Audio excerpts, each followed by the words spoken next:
Alright, take three. Hello everyone, Imeji here. Today we are playing another game from a Sealed with a Kiss Jam 2026. What a show. Which is about a boy, an aloof 19-year-old boy named Alice woke up in a mysterious theater. That's all I can say about it. So this is a request from a commenter in a video of another Silly with a Kiss Jam 2026. One thing I will say, I don't usually accept comment requests. I'm going to be honest on this. If you ever want to, then yeah, I could do like a free request, one request, as long it's a free game upon reaching 1.5k subs. Or like on 2.2k subs as well. Or 3, I guess. Again, if we ever reach this year immediately. Plus, I got like a $600 request. A total of $600 or 1k dollar US dollar request on like VGN or anything. So I will consider that like any paid game. That's it. But for the meantime, I'm sorry about it. If I had a little tangent there. Anyway. So but still, I'm still interested in like how this game will go anyway. I mean, there's like another comment that I might check a game up, but for the meantime, because I have not played Deltarune yet fully again, or like, continue the game. For the meantime, I will not play that game. Yes, it has inspiration from Deltarune, so yeah, for that other one. That was like a lot of months ago now. Anyway, without further ado, I yap for a long time, or like shared talks. Further ado, let's start the game. Oh love, love as long as you can. Oh love as long as you may. The time will come, the time will come. When you will stand at the grave and more. When you will stand at the grave and more. Ferdinand Freiligrath. I gotta be Ferdinand Magellan, sorry. But we will always be together. My world may see. My sky.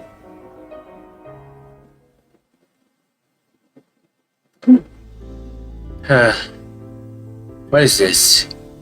Where am I? Blinding lights shine down on me, piercing my eyes. I'm not gonna do voice acting for now, like Catnap and other games. I'm really sorry if you'll be disappointed. Probably I'll try to voice out at least one character here, piercing my eyes. We check. Do we not have history? I guess we can go back. Light shine down on me, piercing my eyes. I turn my head away, but my vision's still patchy and blurry. You took forever to wake up. I thought you died or something. Alright. So this game is multi-ending. Not even 3 seconds after I wake up, there's something already annoying blabbering away beside me. They're saying many things, but I don't catch most of the words stumbling out of their mouth. Well, welcome to a theater. With a grunt, I push myself up and find myself grasping plush armrests. Interesting. Odd. I don't remember coming here. I have to be careful. My vision finally clears and the shadow hovering near me comes into focus. And then here I am. It's crazy. But I can't complain. This place is sick. I checked out the rest already. Well, most of it. And it's like, I love the 19th century. Or whenever they started having fancy theaters for the rich. I've I've been to a few places like this. He's wearing a strange outfit I've never seen before. Well, it might be from a 19th century, that's all I could say. I look at my own outfit while he yaps on and on. On and on and on and on and on. I'm not wearing a normal outfit either. Embarrassing. Did someone change me while I was unconscious? Likely. Or maybe it's magic. It's just like hell. Well, I'm guessing you have a theater outfit as well. Okay, slow down and rewind. What the hell is going on? Theater. That's right, I think. Looks like a theater. The place we're in. Nothing really seems off, except the fact we're the only ones here. Gasp. Maybe we've been kidnapped. Oh boy, I played a game previously about something like that. Why do they want two succulent pretty boys like us? Succulent? Suck. Look, if we really were kidnapped, I think we would have restraints on us. We can check the exits. Oh. Oh. There weren't any. Why did you say that earlier? You mean, no exit doors? Not exactly. I mean, no doors, period. At least from what I've checked so far. But there are toilets.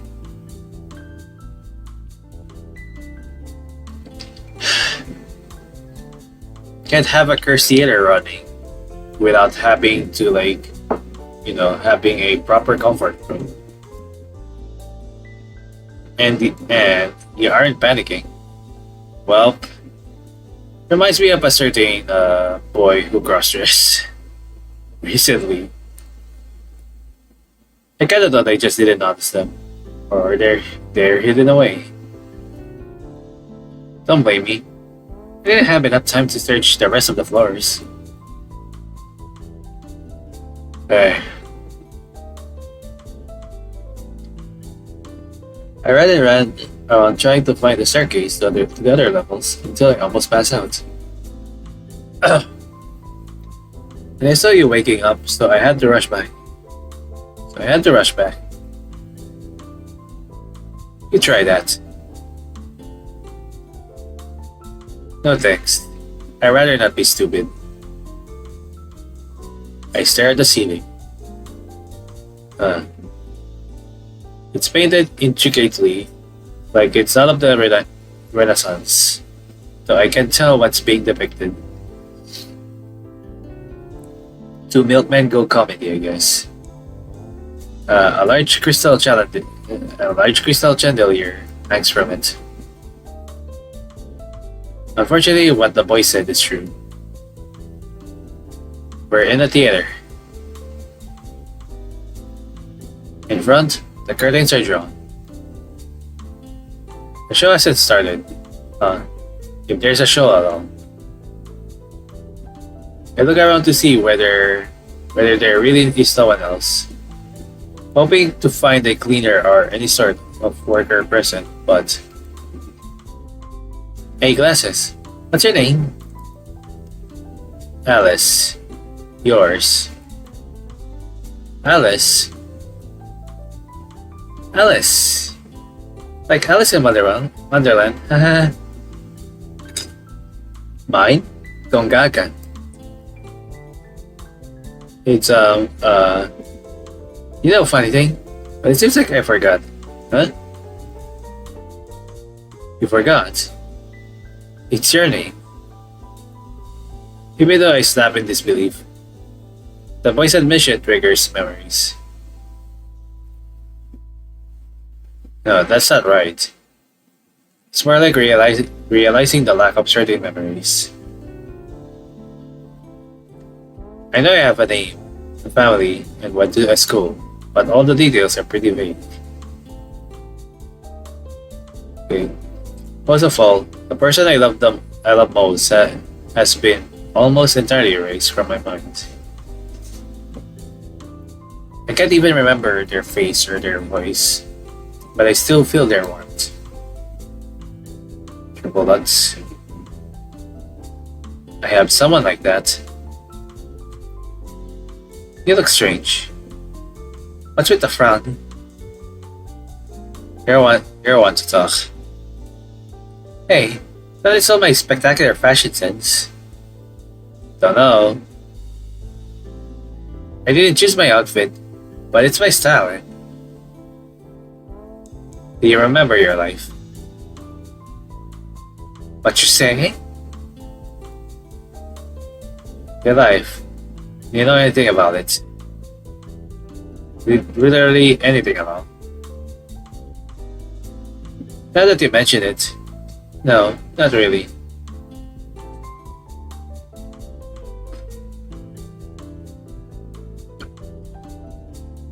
Wait, I know I'm 19, and I live in Bryce.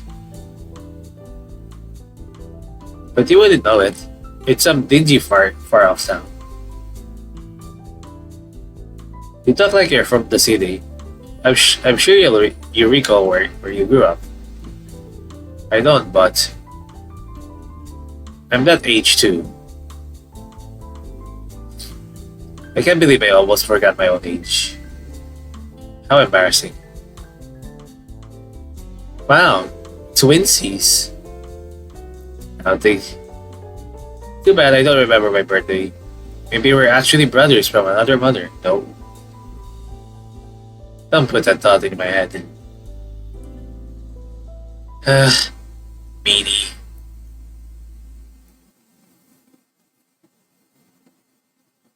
Wait, what's happening?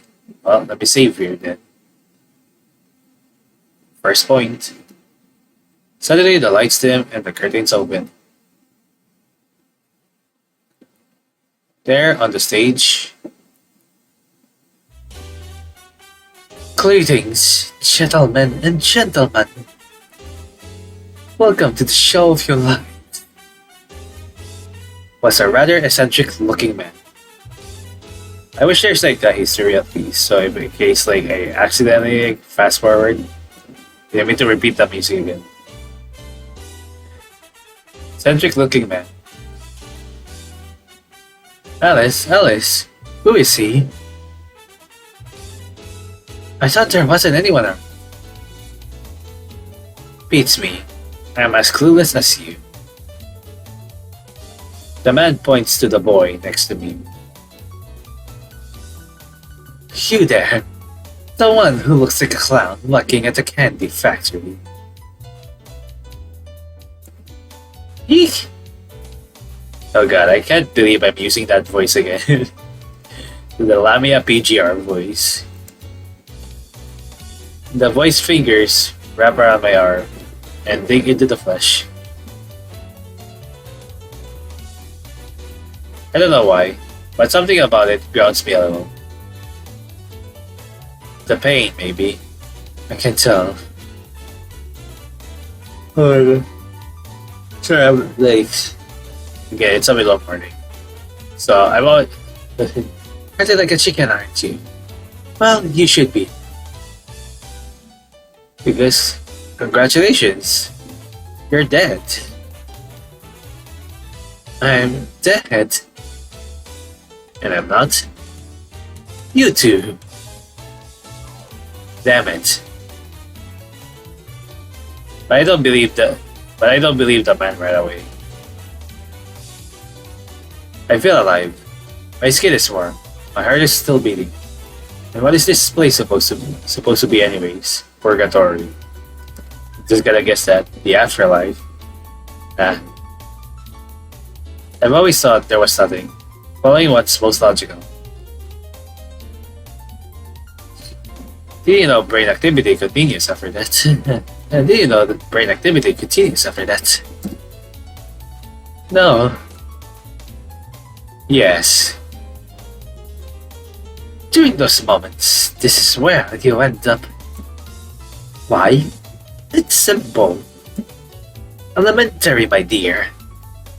The brain remains active in order to retrieve and process the memories of your life. Because as you know, that is really traumatizing. It makes you forget. After you remember everything again, brain activity stops and you pass on as per normal. Oh. So you're saying we're technically dead and we're in this limbo to get our last memories. Good. Right back. Alright, let's continue. So you're saying we're technically dead and we're in this limbo to get our last memories, which are needed to move on. That reminds me of a carnival I remember entering into. Ding ding ding, correct. But it doesn't make sense.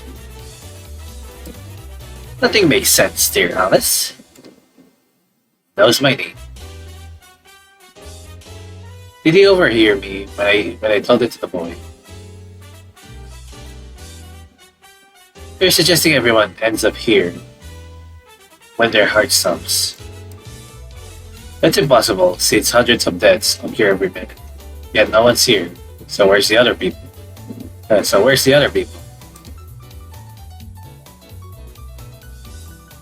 Also, the break can only continue activity for a few seconds a minute. But it's definitely been longer than that. And what about those who are brain dead? Do they come here too? Jeez, stop being analytical. I hate dealing with people like you. Always asking questions and making my job so much harder. When I say this, I mean your brain's created a space in order to regain important lost memories.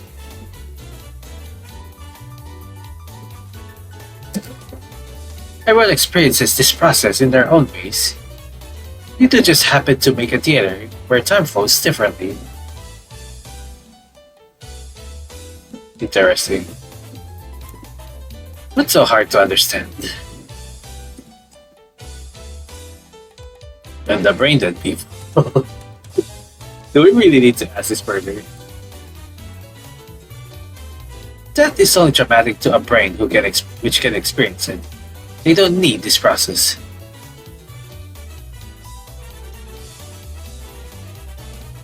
By the logic you presented so far, does that mean you're a figment of our imaginations?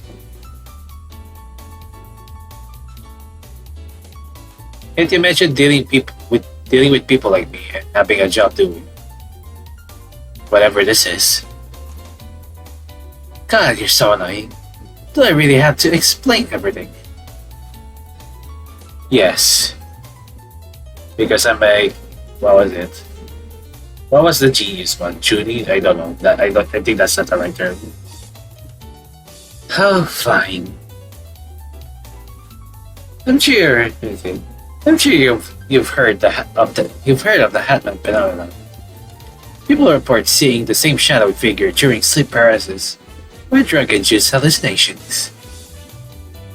In the same vein, I'm simply a being created by brains on the brink of death to guide people along, like a psychopomp.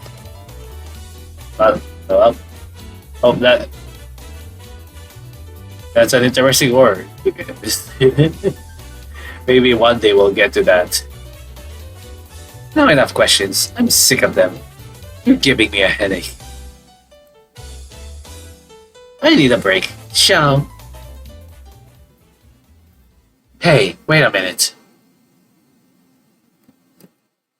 You haven't answered. And he's gone, just like that.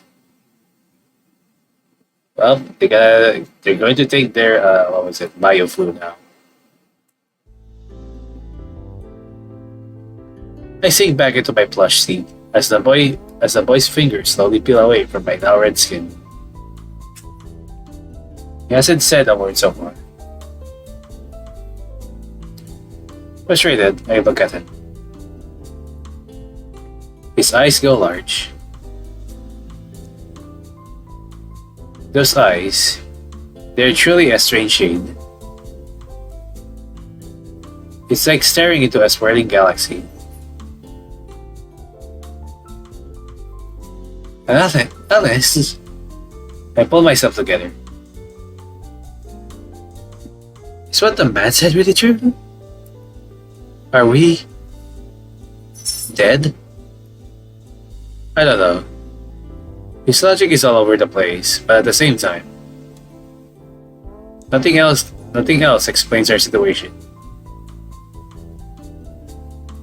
By the way, you mentioned there weren't any dollars. Uh-huh. As far as I've seen anyways. No staircases too. Why? I think I should check this theater out for myself. You cannot miss a hidden exit. Plus, we don't know what's next in store for us. Or when that weirdo returns. Alright. I have to make use of this time. Oh, wait. As I turn to leave, the boy's hand clutches my wrist tightly. What is it? I'm going to be left alone, alright? Be left alone, right? What if I see a ghost? I mean, you can just shout. Or that man is a kidnapper waiting to steal my pretty, succulent face and body for his dirty fantasies, like a BDSM. Don't think too hard on that though. Like, wait. What's with the succulent obsession? Yeah, what's with the obsession of stool? I really don't think he'll do that. Whatever it is, just can I come with you? I don't want to be alone.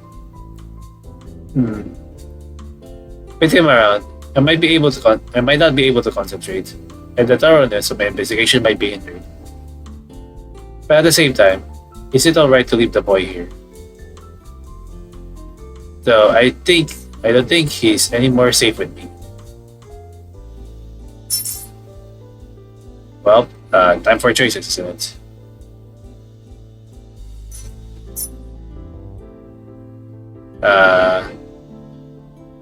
I should have saved here.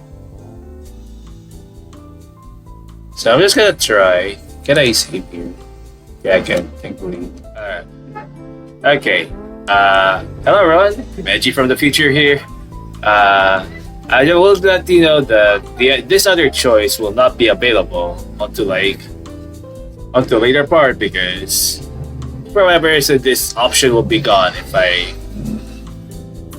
if I keep on continuing. So yeah. So again, I apologize that I have to stick that a little bit to sometimes I just need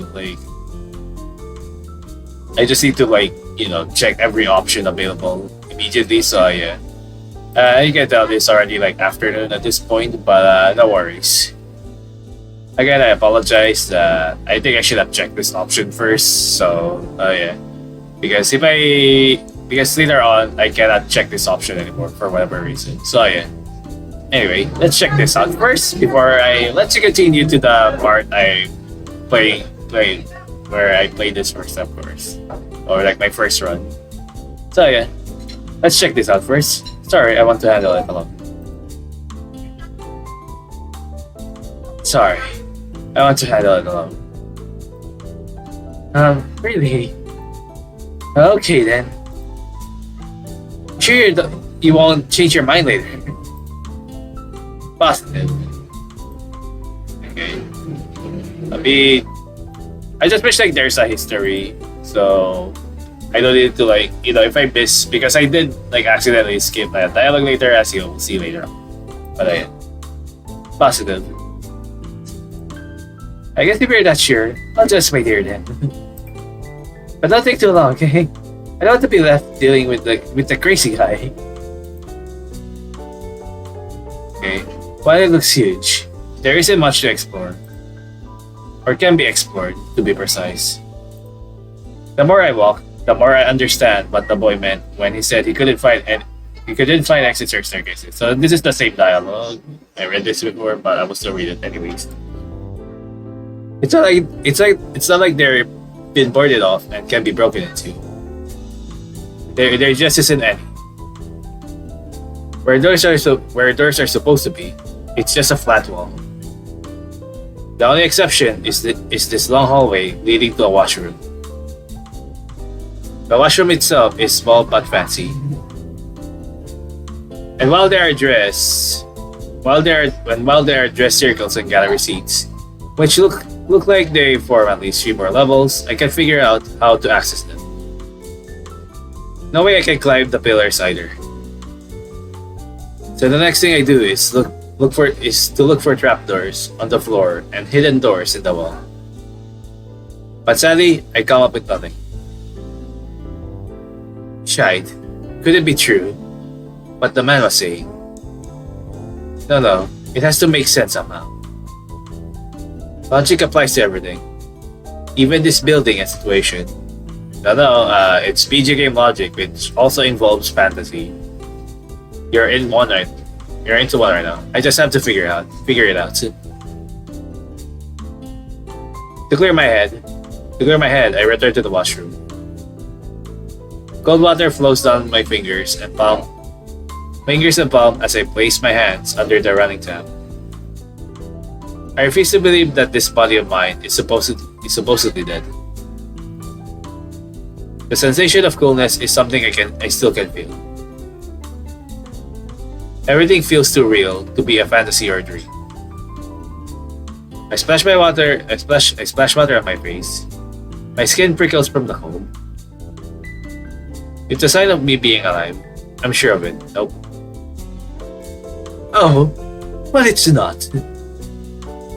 Who's there? Relax, Alice. It's just good old me. What a sight to behold, haven't I? What are you doing here? I said I needed a break. Weren't you listening? Where else does one go to have a break? Of course, in the washroom, the toilet. Literally anywhere. With edgeward waggle figure there. You people only caring about yourselves and not understanding the intricacies of other people. How's that related to coming to the matter? And you keep talking like you know me. I'm not like that. Who knows anybody? Nobody, that is. But they can always take guesses. And boy, you are predictable.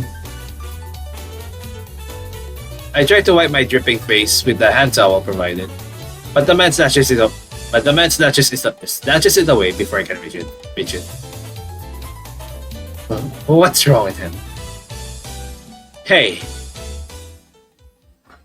there's no limit to the human imagination, Alice.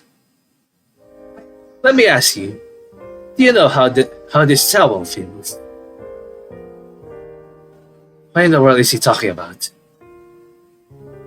Obviously, even though you haven't touched it. Come on, spit it out. What are you getting at? I know how it feels because I know how towels feel. It's such a basic concept.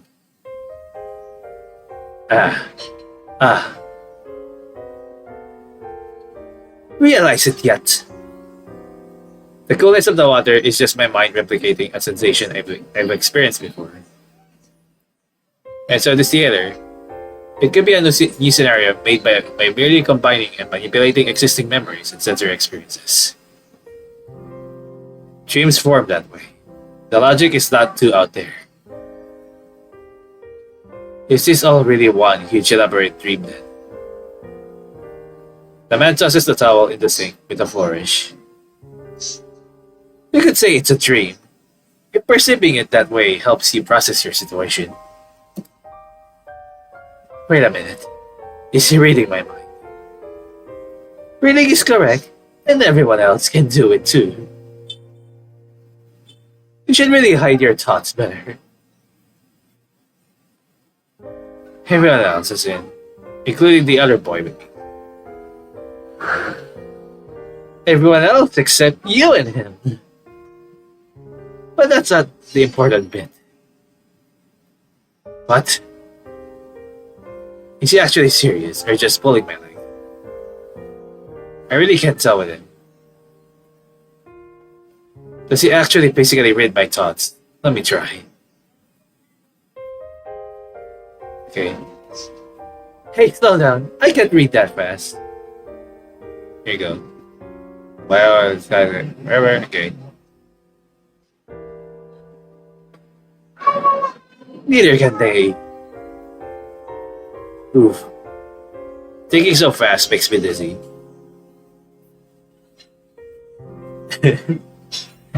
Alright. This is really trivial. I'm wasting my time with him. I bet that's what he wants. So this is just a dream. Which means I can wake up from it. Nope. Look, boy. If you want to see this as a dream, then go ahead. I'm not stopping you. However, you have to understand that unlike a dream, you can't wake up. I said it already, didn't I? You're dead. The dead can't wake. Triple nuts. How did I die then? Your sky, it broke. So your world fell with it too. Please don't die. Otherwise, okay. Otherwise, I'll never. Interesting text. I'll never. Okay. What the hell? What the hell? What was that? Gosh, will you look at the time? We need to head back. You can't leave that boy, can you? What? Since he's all alone, you can't leave him hanging. It's really rude. Haven't your mother taught you any manners? Ah, I thought he meant something else. Whatever, he's right. But I didn't promise anything. The boy told me not to take too long. It feels wrong to not upholding his expectations. It's like betraying a huge part of myself. Toodaloo! Okay. That's a thing I commonly say. Toodles! The man disappeared in a blink of an eye.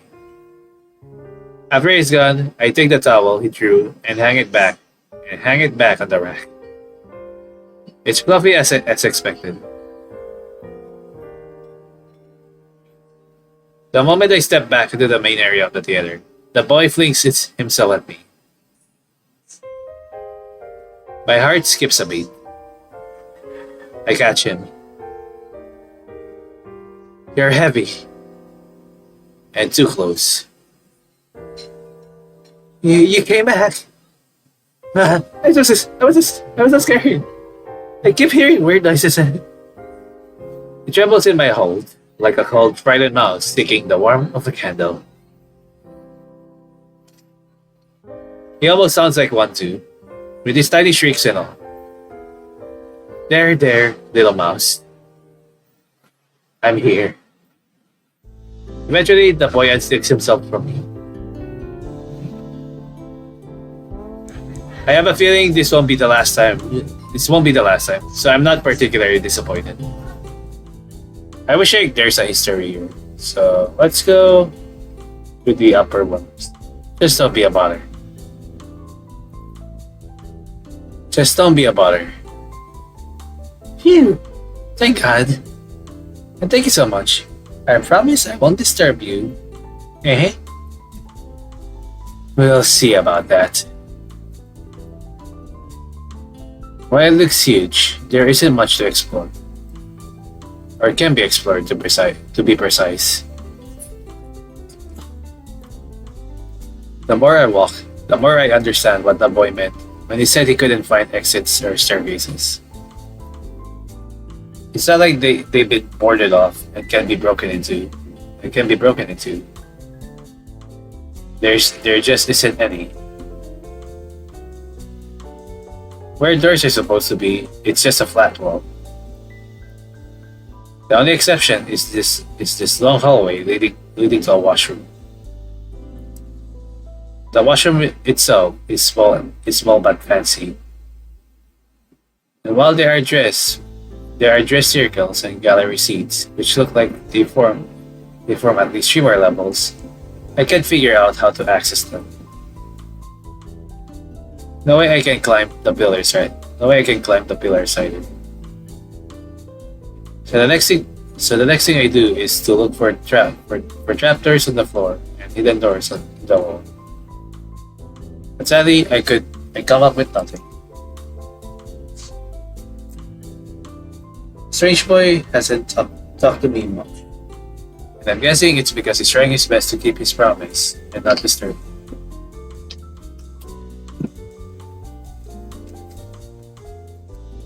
He just follows me around with a distance between us, like a scared puppy dog, unsure whether it's wanted. I don't know I don't know if it's a deliberate act, but it makes me feel sorry for him, enough for me to want to pull him a little closer. But that's a distracting thought, so I push it out. We end up sitting in a dark corner together. Okay, I rack my brain for answers to literally anything at all. But it comes up empty. Alice. Yeah. He finally spoke. You know, what that creep said, I kept thinking about it. I don't want to believe it, but maybe we really are dead. Do you think so too? I didn't clock you to be the gloomy, pessimistic type. That's my job.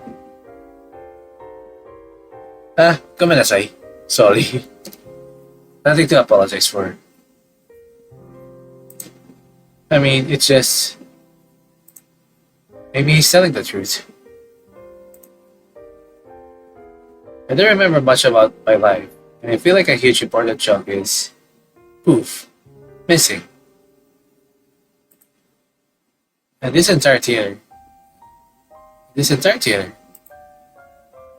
Why would such a weird building exist in real life? Oh, and don't get me wrong. His outfit's super cute, but not mine. I wish it was. Stop it. You can't think like that. Huh? What if that man's just trying to get in our heads in order to control us?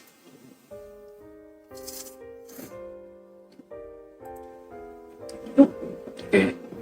We can't be so caught up over his lies that we miss something that's right in front of us. Ugh. Like really right now it's 3 a.m. It's all illogical.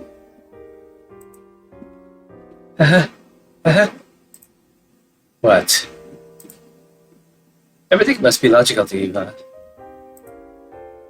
Should I be emotional? Should I be emotional and illogical instead?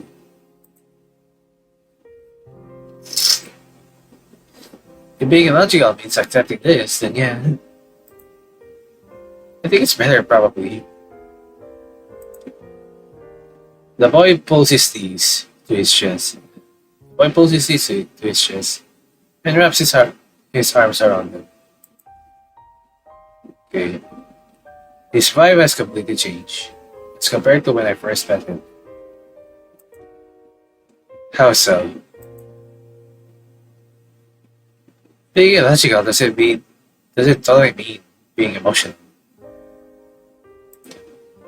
You know, I think it's kind of worse if we get caught up with that make with what makes sense or not.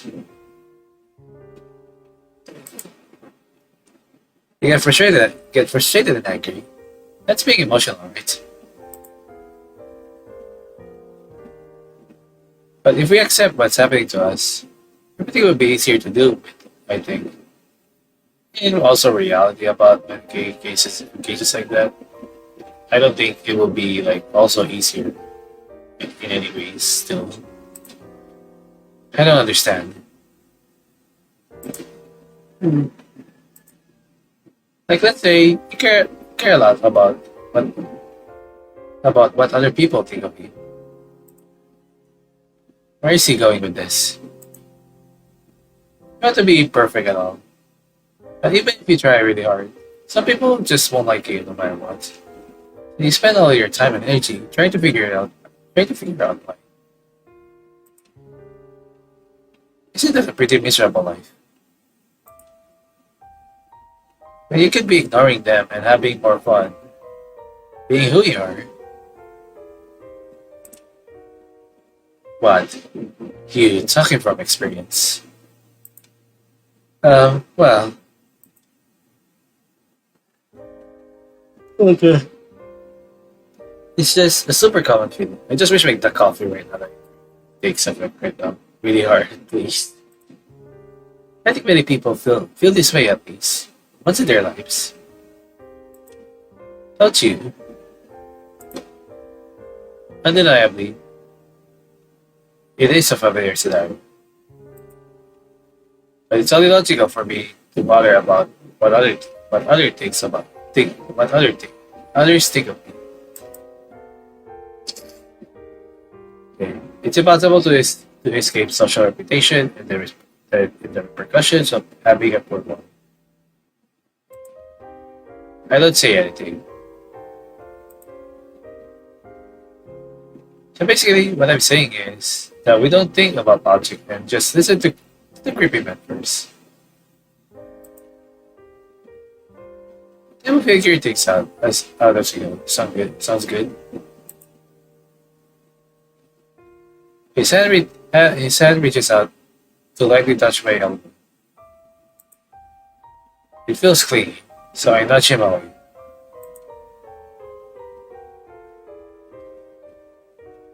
I don't have any other choice here. Yay! With an exclamation, the boy jumps up. Yeah! And immediately trips and falls back down on the floor. Ow. Ow. You're awfully clumsy. Are you okay? No. There's something that tripped me, I swear. I bend down to check. It's dark, so it's difficult to see anything. Okay.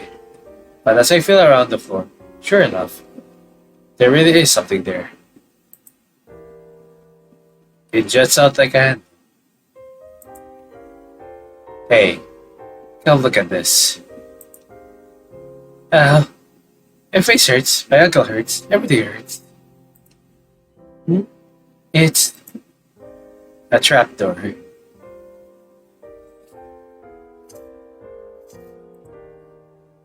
I was going to say that. Stand back. The boy shuffles back and I use my entire weight to pull at the handle. And a man pops out. Got it. Good job. Can you see what's inside? Does it go outside? Does it go outside? I thought you said like you said you've accepted the fact you're dead. The situation's changed. I don't say I can't be dead and go outside. True, that's very true. Okay. There's a ladder leading down into the darkness. Probably back to the theater. Okay. I climb down first with the boy waiting. No. Sacrificing me is case anything bad happens.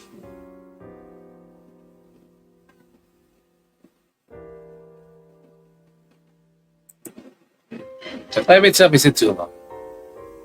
My feet eventually reach solid ground, and the rope conveniently smacks me in the face. Ah, ah, there you go, much better. I pull on the rope and a singular ball flickers to life. Okay. Warm light fills as much as warm light fills as much of the space as it of the fills as much of the space as it can. It's safe down here. You sure? I'm sure. I explore as the boy makes his descent behind me, taking his own sweet time. Okay. If the rest of the theater is anything to go by, it's no surprise why this room looks the way it is.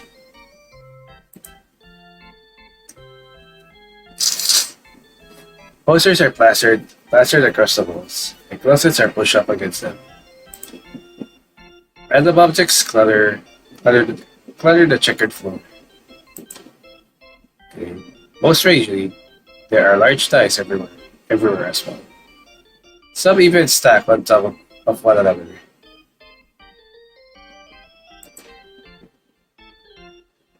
They're as big as carton boxes. Okay. I look up and spot a sign above the blue closet. Above a blue closet. A blue closet. Step on it, big boy. A bucket lint. A dirty kill. Triple nuts. The frick. Suddenly, a ball rolls towards me, and I pick it up. There are ugly smudge scribbles on it. Wait, this is...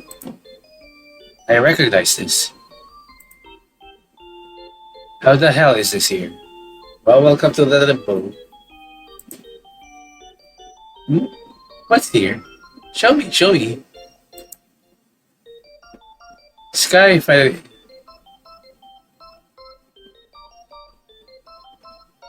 makes it down and skips towards me with curiosity. Wait. I hold out the bone. You know the name already? I clearly say Sky.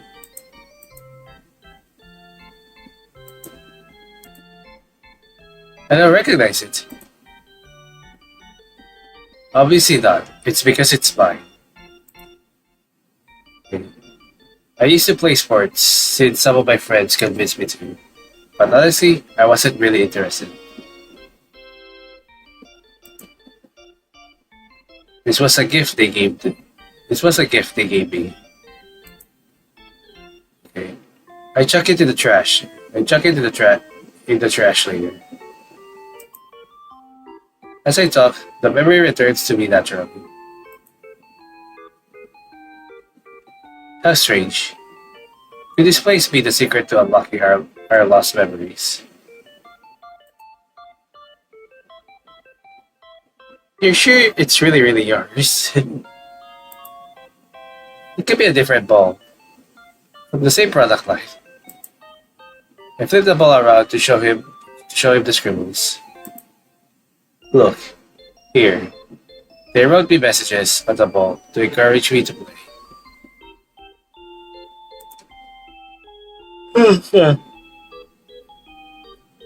If it's a forgery, then it must be a really good one. To get down the childish handwriting so well. It's even smudged in all the right places. Well, there's your name. Alice Linden.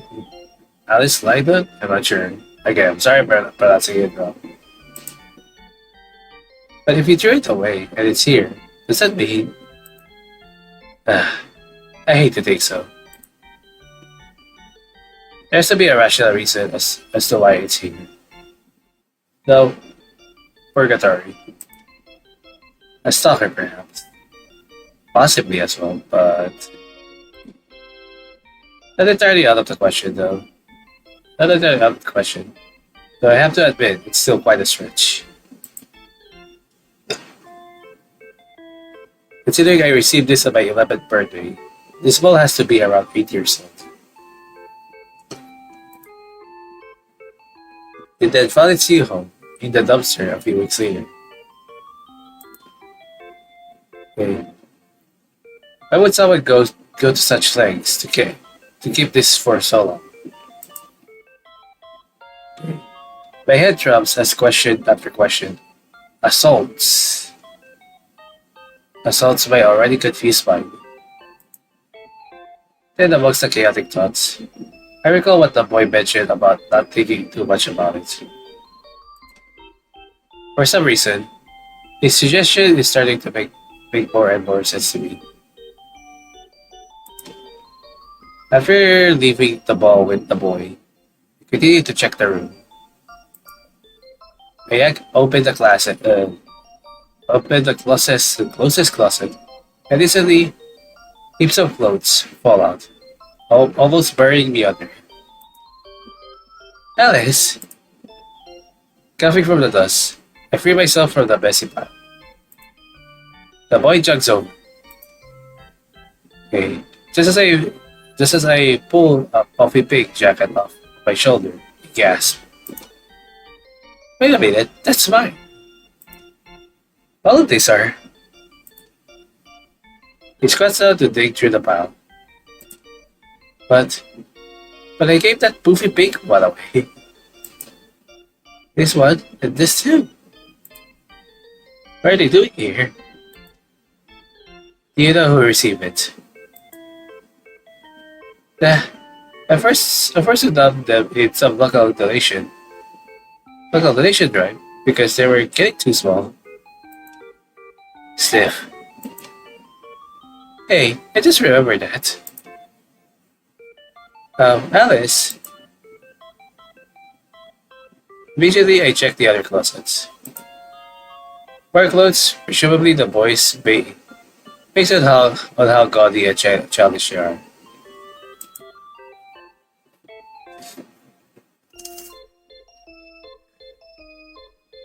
But then in a haze, I knock into a dime. It topples, sending objects sliding across the floor. More of my own personal stuff. They really are boxes after all. Clothes, toys, books, and more. But while not all items trigger memories like the first one, I still recognize them as mine. Taking a step back, I stare intently at the rest of the dice here. They aren't normal dice, even putting their size aside. Okay.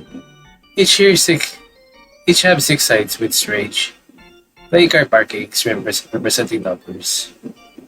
4 of hearts, ace of clubs, I think. 2 of spades, yeah. I guess I could change it. Yeah.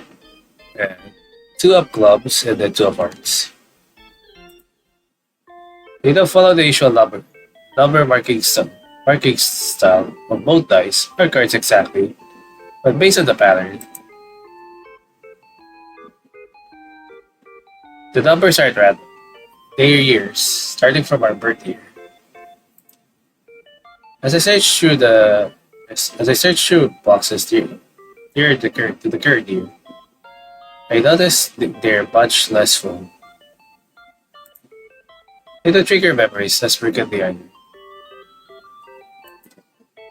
I pocket an old camera I find. Eventually, I reach the current year. It has the least items so far. There are thousands of look at this photographs. So much so they look like packing peanuts, especially the other wrap gifts inside. My stalker theory remains solid. But really, is it really stalker they can carry all of this? Why go far to an extent? Especially, I can't seem to make out the contents of any of the photographs. Almost as if smudge. I randomly pick one photograph and hold it to the light, but it stays unclear. The only thing I can see is the bright blue sky. My breath hitches. My lover. Even the sun is jealous of your brightness. Ah, I feel sick. I think these are all our stuff. The closest are mine, and closest are mine, and the dice are yours. Let me save here, in case something happens. Oh, and I'm remembering more of my life now. I swallow before answering him. How about your name? Remember anything? Still nothing. It's the most important and none of these things have it. Did I not label my stuff? If only I knew how important labeling would be. I tossed the photograph back into the box. I wonder whether the boy has something equally important to him that he forgot. Don't worry about it. Let's leave this place first. We can come back to it later. Uh, how about never? How about never? I'm getting so super sad seeing all my old clothes. And this place is low-key giving me the creeps. If that's what you want. I come to the conclusion that there's no use lingering here any longer. Or even returning later on. We've already checked just about everything. The boy rushes over to me and clings to me like an octopus as we leave.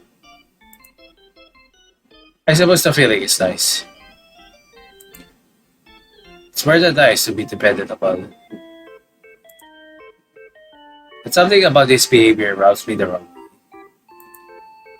He keeps glancing back, as if afraid of the items in the box. As if afraid of the items in the boxes. Was his life that bad? Was it so bad he forgot his own name? And I stopped thinking as he suggested and focused on the feeling of him beside me. We return to the main area. Eventually, the boy unsticks himself from me. I have a feeling this won't be the last time, so I'm not particularly disappointed. After briefly checking out the backstage, which contains nothing useful other than furniture and usual theater props, we both stay on stage rather than head down. The light shining on us makes things easier to see too. The boy sits on the floor while I stand. Unfortunately, I guess we have to do what that man says. As much as he's super creepy, he's like the only one here who knows what's going on. I don't care if he's lying or some pervert. He's definitely less clueless than us, right? Yeah.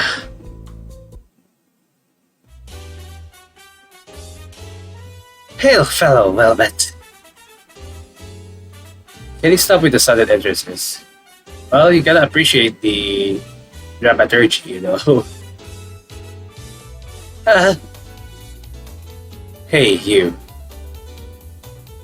Rude. I have a name, you know. It's Raphael. Please kindly use that. Thank you very much. You have a weirdly normal name for a god. Actually, it's kinda lame. You're jumping to conclusions now. I never said I was a god. Raphael. Yes, Alice. Let's assume I trust you for now. For now. Then tell us how we're supposed to get back those memories. Memories we supposedly lost. Ah, now we're getting somewhere. Well, hopefully, that's for me to know, and you to figure out. Just keep in mind that the fact that this theater was built entirely by your brains to optimize remembering, so I doubt it'll be too hard to crack the code. Real freaking helpful. Alice, language. Hey, I know. Floor's yours. Okay, so what if we chill? If we just chill here, you know? How does that help? Wait, I'm getting to it. Hey, if we wait a bit, or maybe the memories will slowly come back. I don't think that's how it works, so I'm sorry. Since our brains made this theater, right? This place must be significant to our lives then. Like we came here often, or work here. I can totally see myself doing that. It's kind of like going back to explore your childhood home and remembering things you forgot bit by bit. You're suggesting we do nothing. We've been here for a while now, and we still haven't remembered anything too significant. Staying longer will just be wasting more time. I don't think so. Going by what the creepy man said, our brain suffered trauma from death and got some type of amnesia at the horror game. Is it normal for our memories to come back more slowly? There's a mental blockage after all. But that doesn't mean it will never return.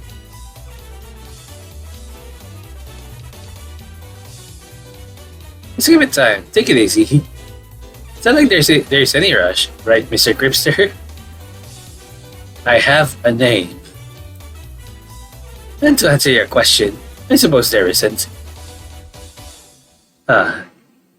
This boy is smarter than I initially thought. He gives me a wide smile, seemingly pleased with himself for his suggestion. However, take too long and you'll fail. Huh? Fail? Explain. This entire process, the whole reason you're here, experiencing this, is about optimization. What would the brain do to the conscious when the task at hand fails? Well, boys, that's for me to know, and you to figure out. The boy's eyes dim, and his head hangs a little. This irritates me. This vexes me. Shut up with your vagueness. Optimization? Bullcrap.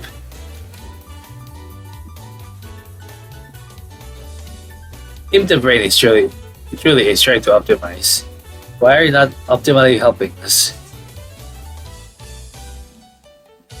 From the start, you've given us nothing but unclear responses. You think we're stupid? Do you? There you go, getting all antsy because I hurt your boy's feelings. He's not. It's just rage baiting. Alice, don't fall for it. Don't fall for it. Well, you know, that could be part of the mental blockage you were speaking of. No one preventing you from remembering. What? Or not. You boys are smart. You should know why it isn't optimal to to feed you answers. You have to discover the truth for yourselves. Now with that out of the way, I need another break. Dealing with you too. Especially Mr. Hormonal Axie Emo over there here is really draining me. Ta-ta! I slumped to my knees, also exhausted by the exchange. Whenever Raphael speaks, I seem to lose the rationality and composure I'm so proud of. It's irritating. The boy crouches down to my level. We'll figure it out together, okay? Okay. You know, he didn't exactly deny my suggestion. Could still work. But we can't wait too long either. We just gotta chill, but not chill, I guess. A small chuckle escapes my lips. With this boy too, I'm losing myself. I don't know if it's because he's the only other person here with me, but his presence is growing a bit more bearable as time passes. I also don't hate the warmth too much. The thought of my lover is both near and far, wherever you are. I wonder whether I felt the same way with them at first. I think I did. I am gay. I'm just kidding. Maybe it's actually true. A toxic gay. Now that is very much better. Romantic. Let's get it on. I'm feeling low in my gut next at me, and I try to push it away. Still, of course, I cannot show you, but maybe hopefully they are. Who knows?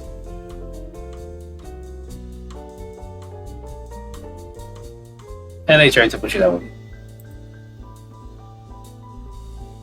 You're betraying them, it says. That doesn't feel wrong.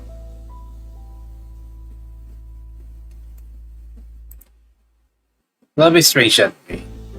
To be honest, I felt so many times I fell in love with some males. Man, I wish I could come into it, maybe. I don't know. Love.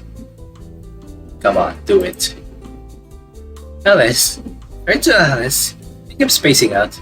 It's kinda scary. I'm fine. Deja vu. Anyways, my knees are aching, and I think my thighs are cramping a little.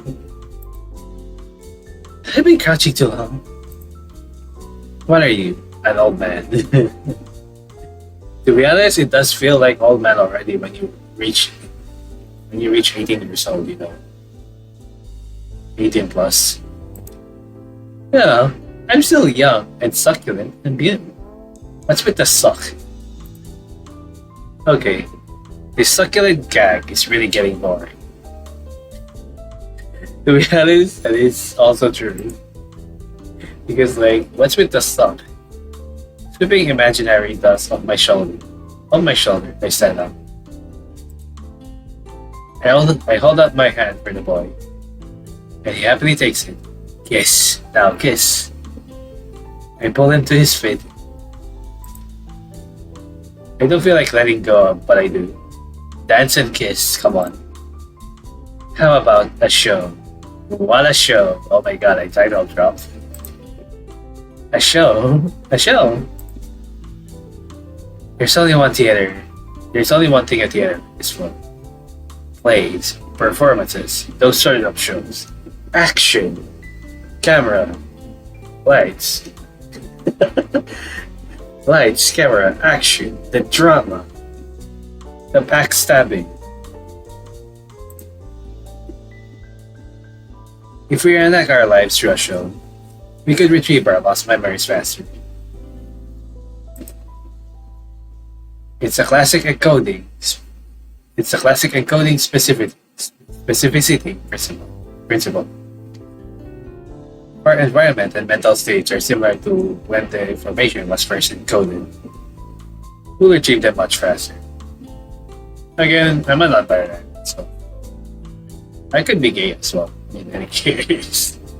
And I could just still like normal love, right? So I don't know. It's funny how like there are many times like I felt romantic, even though I'm mostly a socially awkward person. And while I talk like I'm some kind of extrovert, I feel I'm still mostly introvert. You're a genius, Alice. It's common sense. So let's just back up a bit.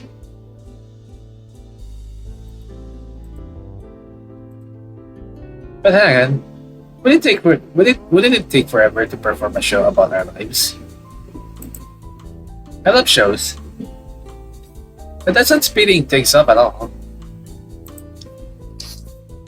Well, we don't need to do one about it. We don't need to do one about our entire lives. You still remember most of it, don't you? I live with my aunt, and I really like looking cute. Basic things like that. Oh boy. I still remember the content warning. Well, you can see it later on. I just wish before the start of the game, they should already add the content warning, so I don't need to. Unfortunately, I might need to add screenshot the content warning. So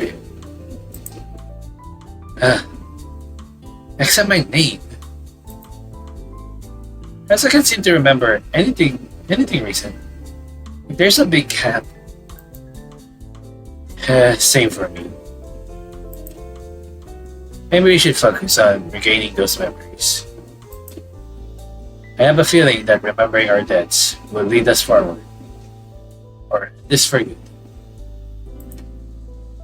Provided we trust his claim about our debts. So, we'll be performing. Yay! I guess we are. Okay. The weird man later came back to provide us with some paper and pen, wherever he got them from. With those, we work on scripts for our respective shows. Very specifically, they're meant to be plays. We've already decided to use the props from backstage to create passable backgrounds. The only problem now is to figure out how to write the scripts when we remember next to nothing about that point in our lives. The boy mumbles and moans beside me. He's been doing that for a while, but I do my best to let him be. It isn't easy being in this situation. Where do we even start? Maybe this isn't the right way. It's the only way we have. The script will cover the parts we remember, make it cohesive. It doesn't even have to be a traditional script. It could just outline what we have to do. You know which school you went to. We can try starting from there. I went to Catback's Academy. Catback's Academy of Fine Arts for musical theater. Oh boy, Catback. Oh, is that why we're in a theater? I perform in many places like this one. Does it explain why I'm here too? I'm not much of an artsy person. I went to Slate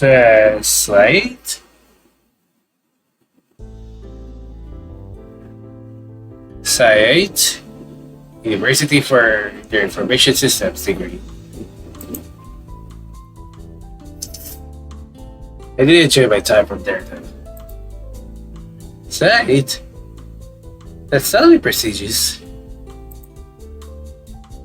No wonder you're so smart. Steer! Cafe, in it?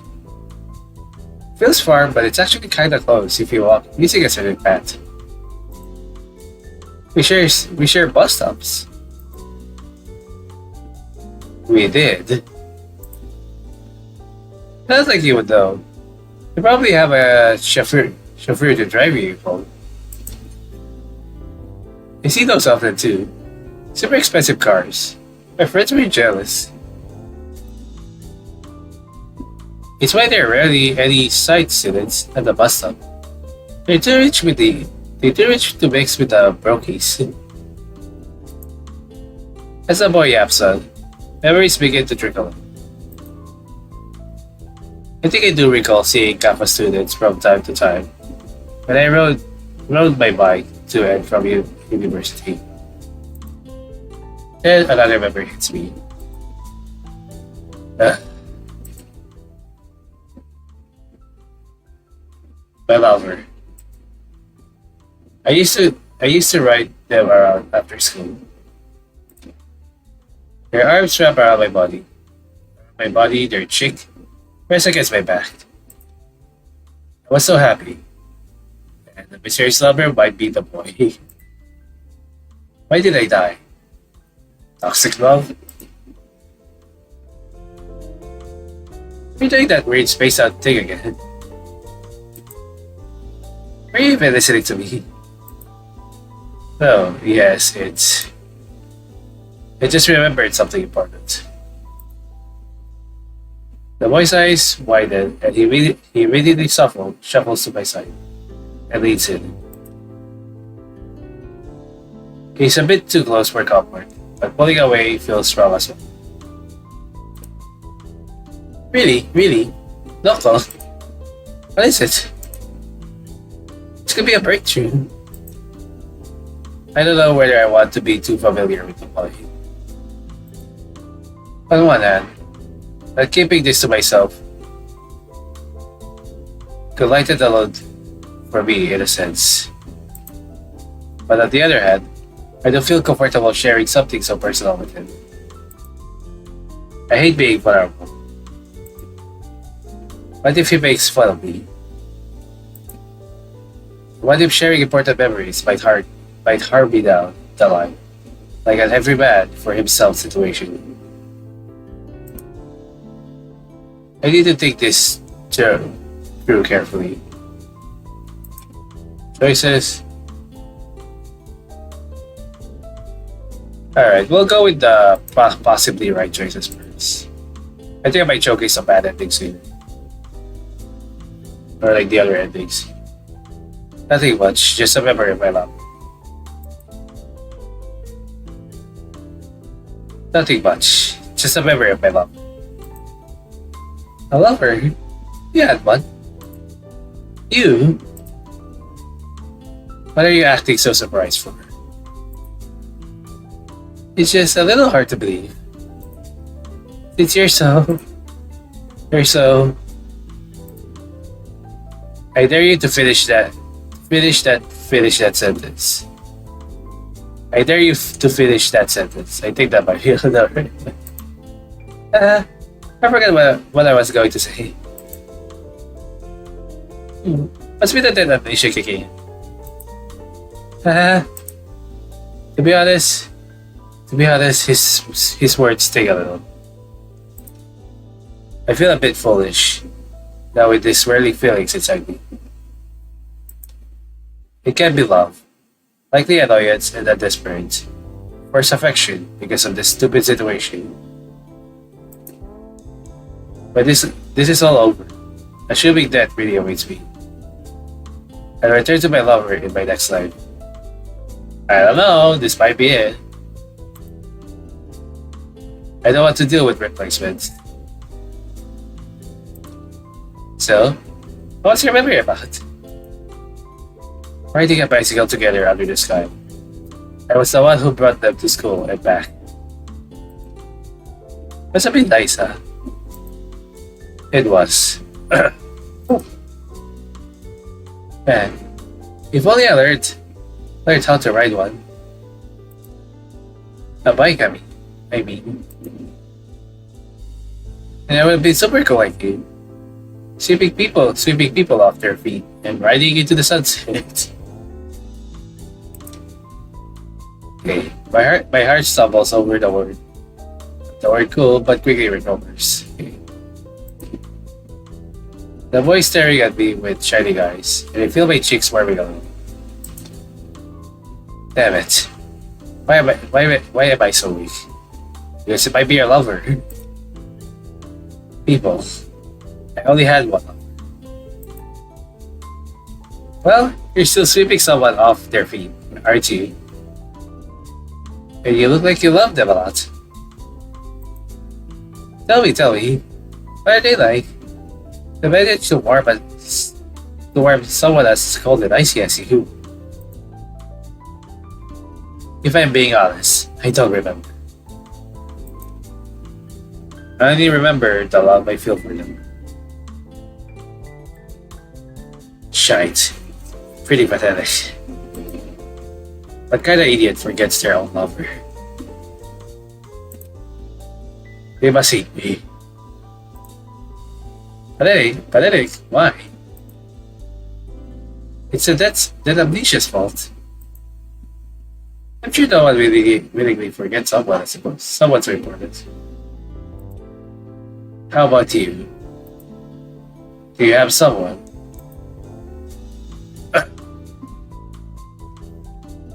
The boy falls silent for a while. Brows scrunching together. My heart does somersaults while waiting for his answer. I don't understand why I'm so nervous when I already have my one and only lover. Please. Again, in front of you. Might be. I think I like someone. I just remembered. Think. Liked. Yeah, I think so. Triple nuts. Guess it isn't important then. Hello? Probably a small crush I had but got rejected. No biggie. The idea of anyone rejecting this boy unsettles me. The idea of him even having a crush disturbs me. This love. It's why I never bothered with it for a long time. Until my lover came along. Romance is a troublesome feeling. Addictive, I might add. But it upsets me all the same. Let's go back to scripting. We're both starting in our respective schools, right? Yeah. And maybe you can act out the bike thing. So you remember who your lover is. It's a good idea. I want to remind myself who I loved before this irritating feeling consumes me home. I can't wait to ride on a bike.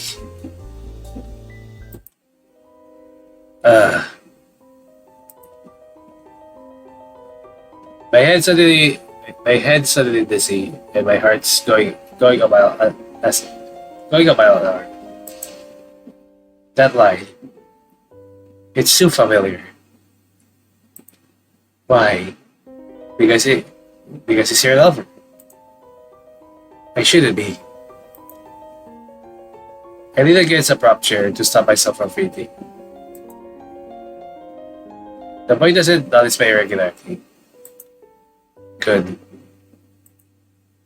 But damn, it's still bad.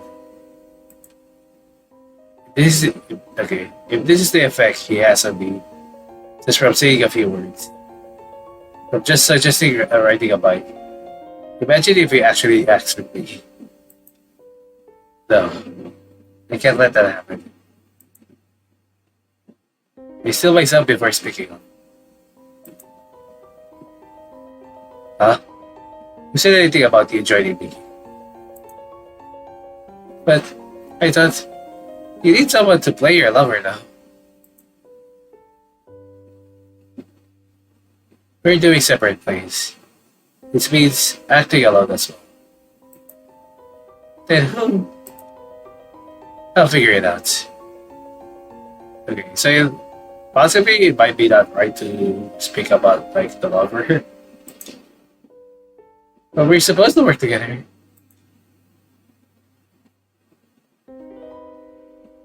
Alice, we're the only ones in this situation. We can like not work together. I know you can be a bit stubborn, but over a small thing.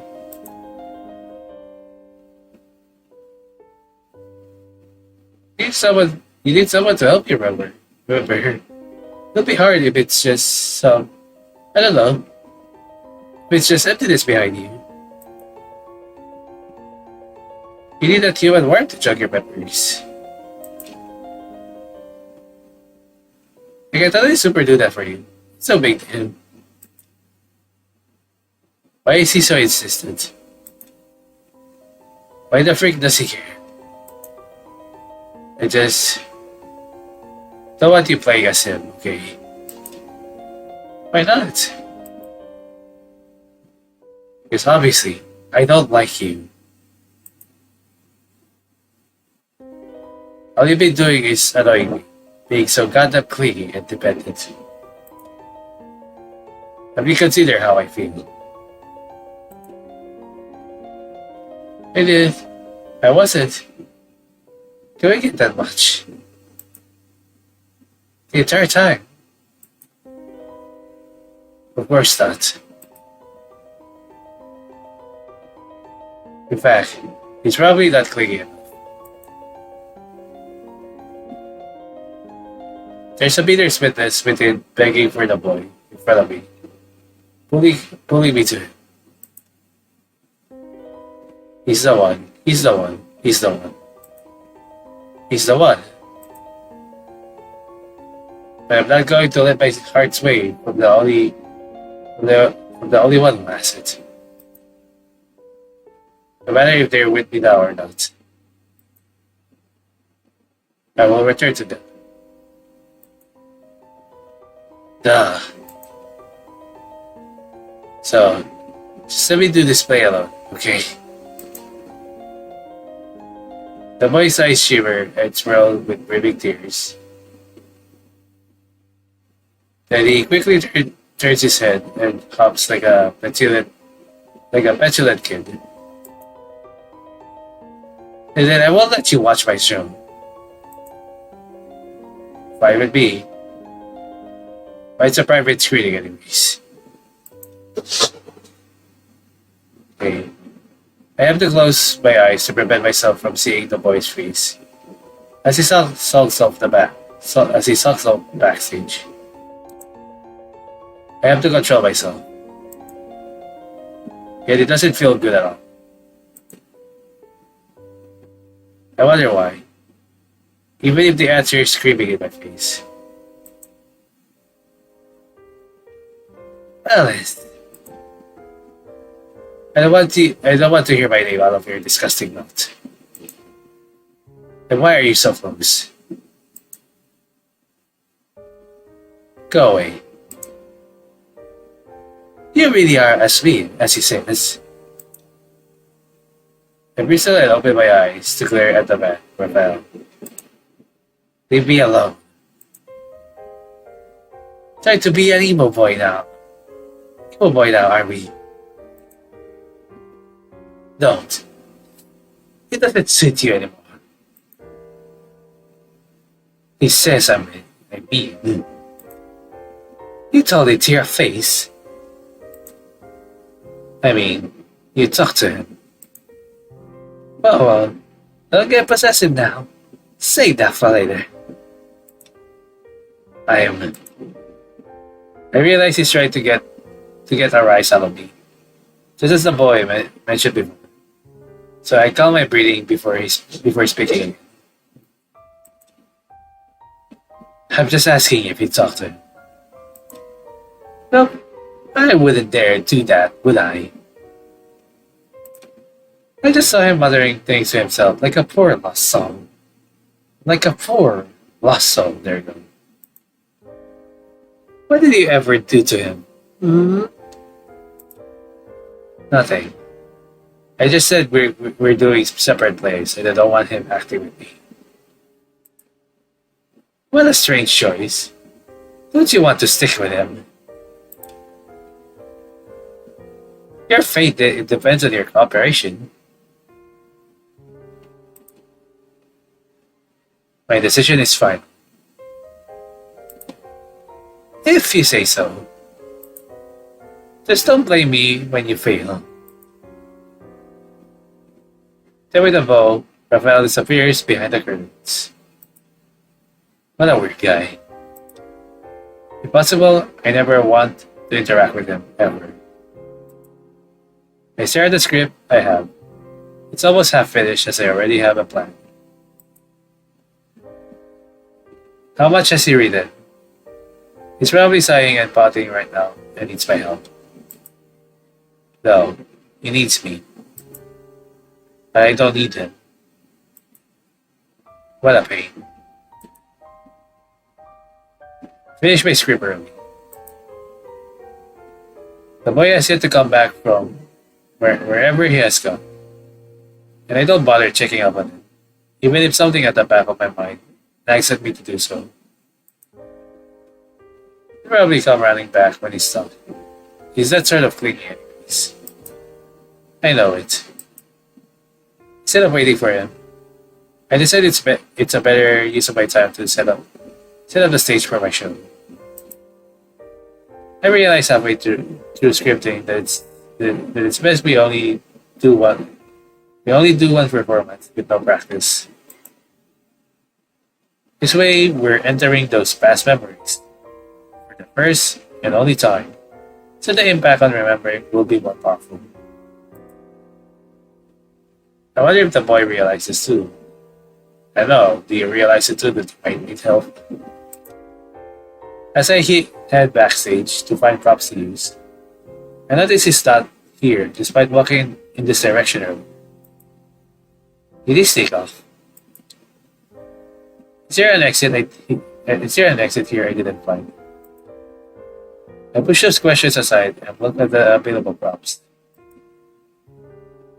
I don't know if it's a coincidence, but some look almost identical to the things I would find in my school. Odd. If I went to any other school, this wouldn't be too unusual. Most educational institutions tend to source their furniture and equipment from the same supplier. However, Site, as prestigious private university, buys only from high-end, alumni-owned businesses. In other words, they're one of a kind. Okay.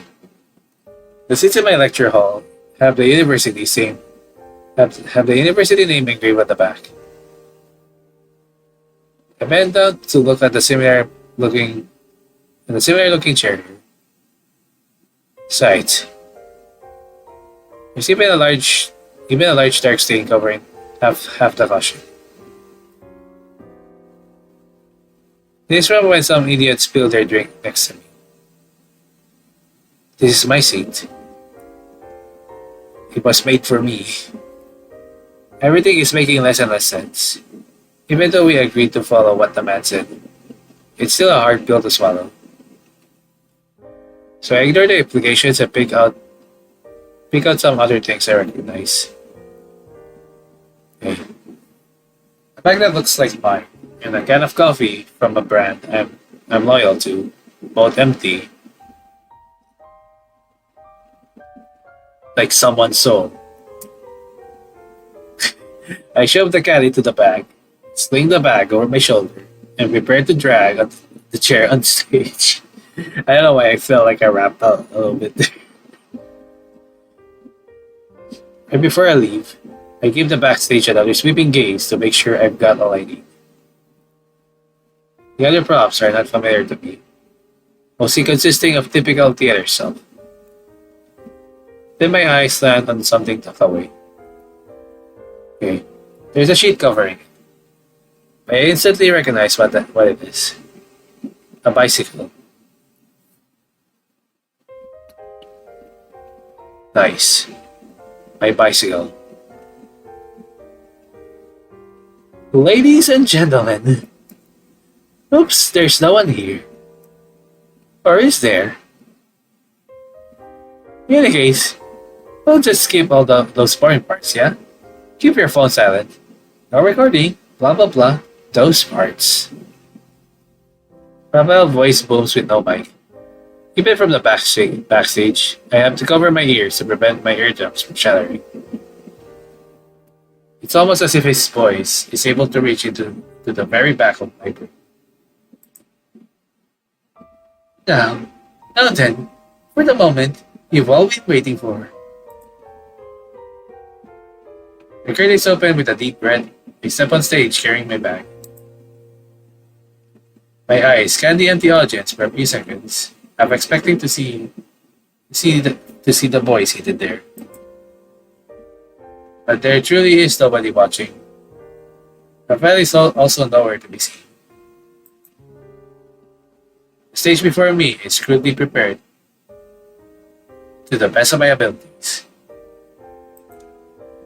One half is supposed to represent a lecture hall, while the other is the exit I usually park my bicycle.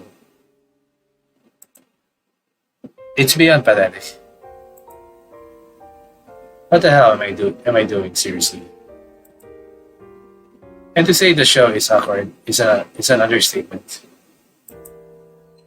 I began by heading to my chair, sitting and staring at a large mobile whiteboard for nearly an hour until my eyeballs feel like popping out.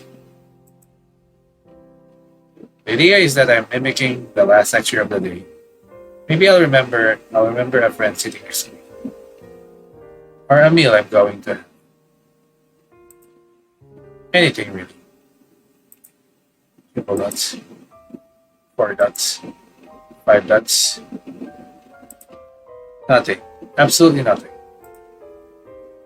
Even after counting to 3,600, my brain remains a blank slate. Disappointed, I leave my makeshift lecture room. A small but persistent fear bubbles inside me. What if this isn't the right way? Well, I have to think positively. Deep breaths. The really important part is what comes after this. With my lover. For a while now, I had an inkling this is what I need to remember. This is the person keeping me from moving on. And once I remember, I'll be able to break out of this purgatory and find them in my next life. You will not. To be happy again.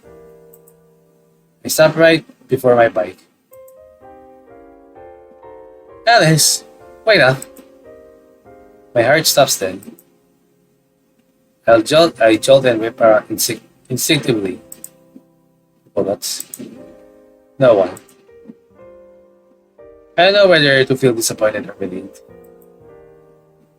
It's my mind playing tricks on me from the boring lecture I just had endured. Hold on, isn't this a good sign?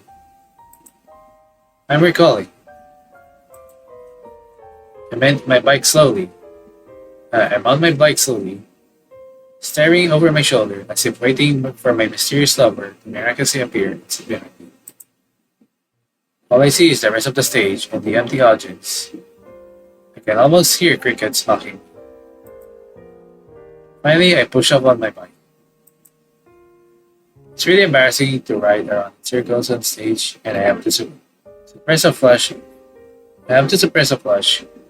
Forming on my cheek. It's a good idea that we chose to not watch each other's shows. If not, I bet the boy would be laughing his arse off right now. I must look beyond stupid. With a sigh, I tilt my head up to gaze at the singular stage light shining down.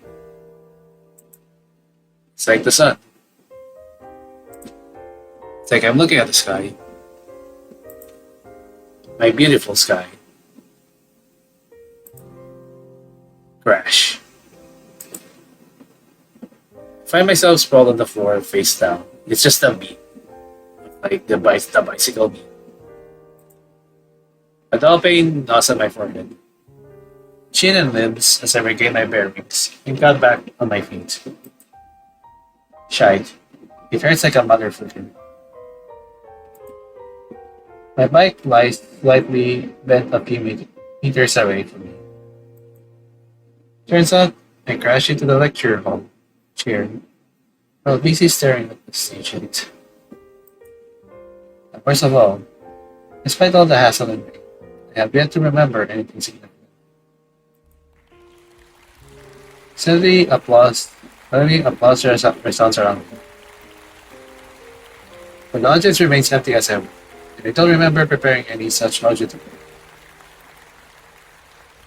And that's all from Alice, folks. Raphael, out of nowhere again, grabs my hand and forces me into a bow with him. Wait, just a second. Wait, I'm not done.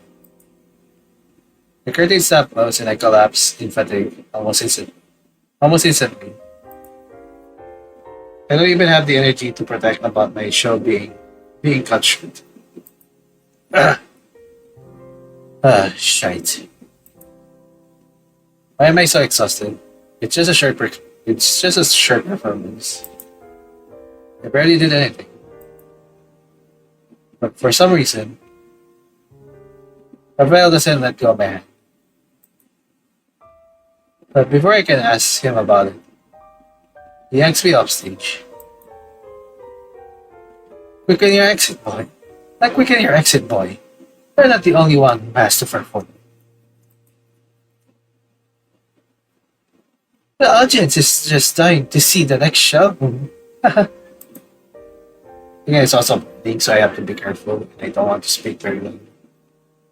As I get shoved down the steps at the side, the stage, a figure passes by me. Good job, Alice.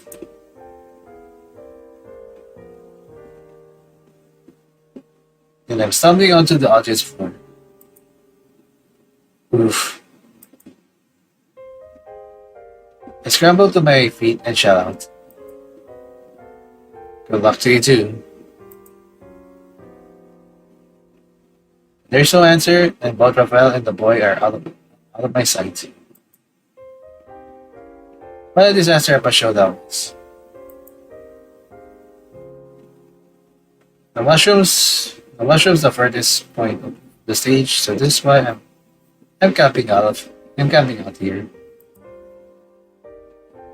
I sit with my back against someone, feeling the coolness seep through the cloth and spreading across my skin. Spreading across my skin. In my hand is the small towel from before. The roughness is therapeutic.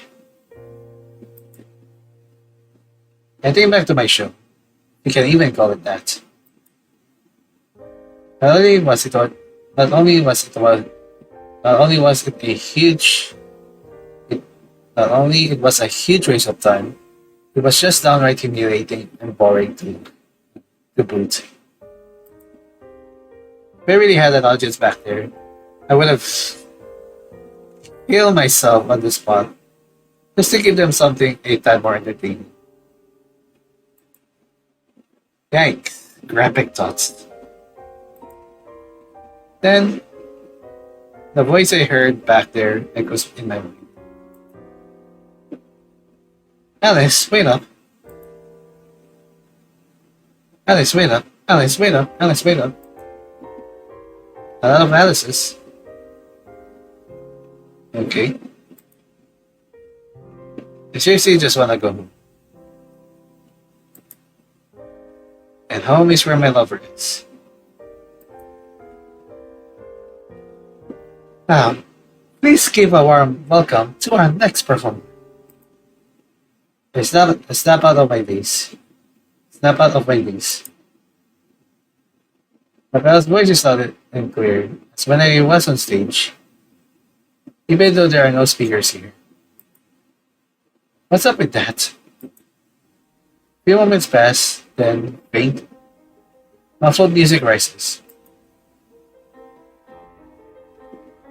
My heart stops and my breath catches in my throat.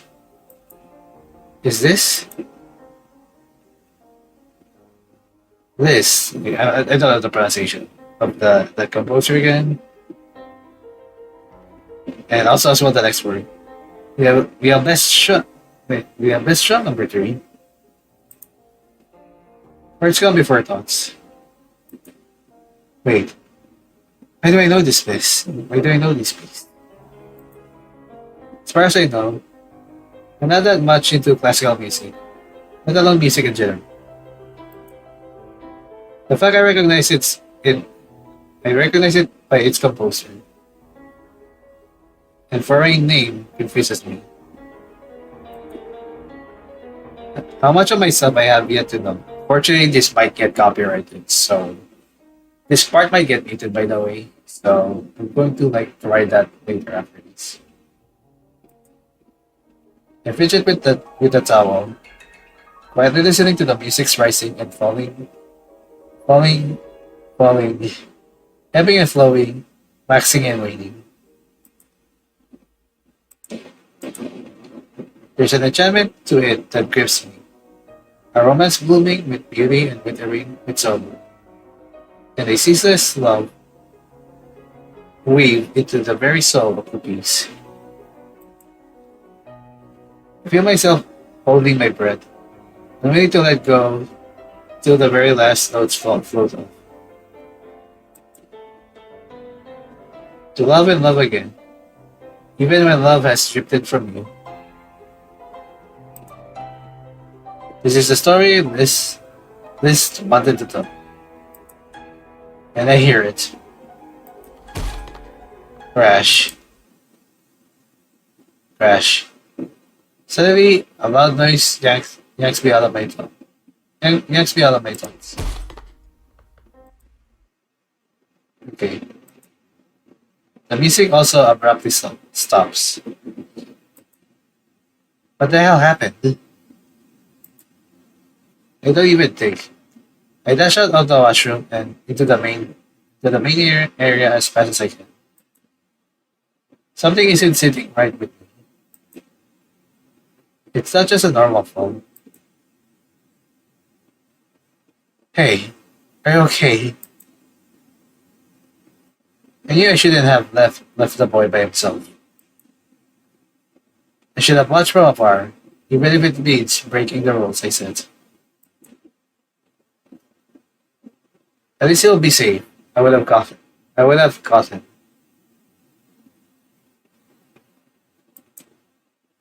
He would have taken him. He would have taken him. I rushed up the stairs and burst through the curtains. Did you hurt yourself?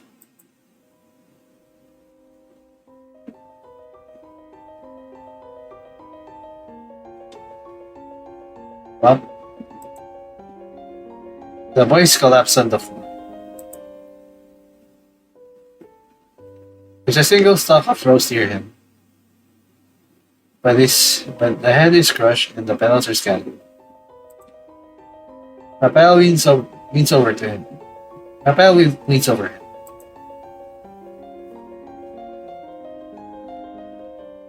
Too goddamn close to him. Oh dear, whatever happened? Face up, I push Raphael out of the way and crouch to help the boy. Oof.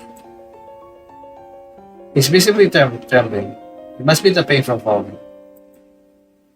Poor thing. Hey, I'm here. It's okay. I heard him.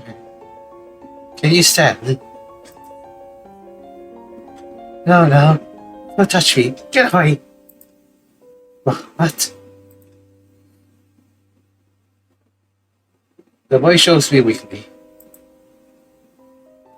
It's not enough for me to fall or feel physical pain on my body, but I still stumble a little.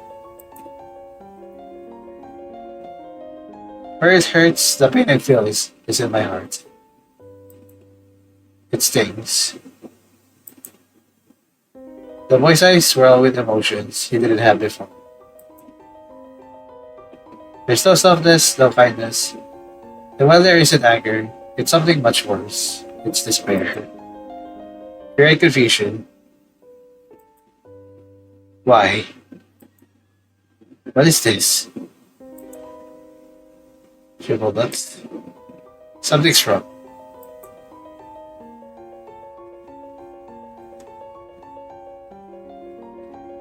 Expressing my bubbly panic, I rush back to the boy's side. The boy's side. Trying my best to lower his guard. So he'll be receptive to me and tell me what's the problem. And every time I try to soothe him, he only swats my hand away. Okay, 5 dots I think. Something's really wrong. See already, didn't I? Get away from me, Alice. Why don't you understand? What don't you understand? Why don't you understand? Calm down, please. I don't know what's going on. You hit your head. Is that what happened? I know how to treat injuries. I know how to treat injuries. Any injuries. I do that all the time. I know how to do it. Alice. Just freaking listen to me, Anne. Time's up. Time's up. Rafael looks up through my imaginary watch on his head. He taps it twice. Time is up, boys. That seems to send a jolt to the boy. He forces me aside and scampers to Rafael. Then jump to his knees before the pan. His quivering hands clutch each other's as if in prayer.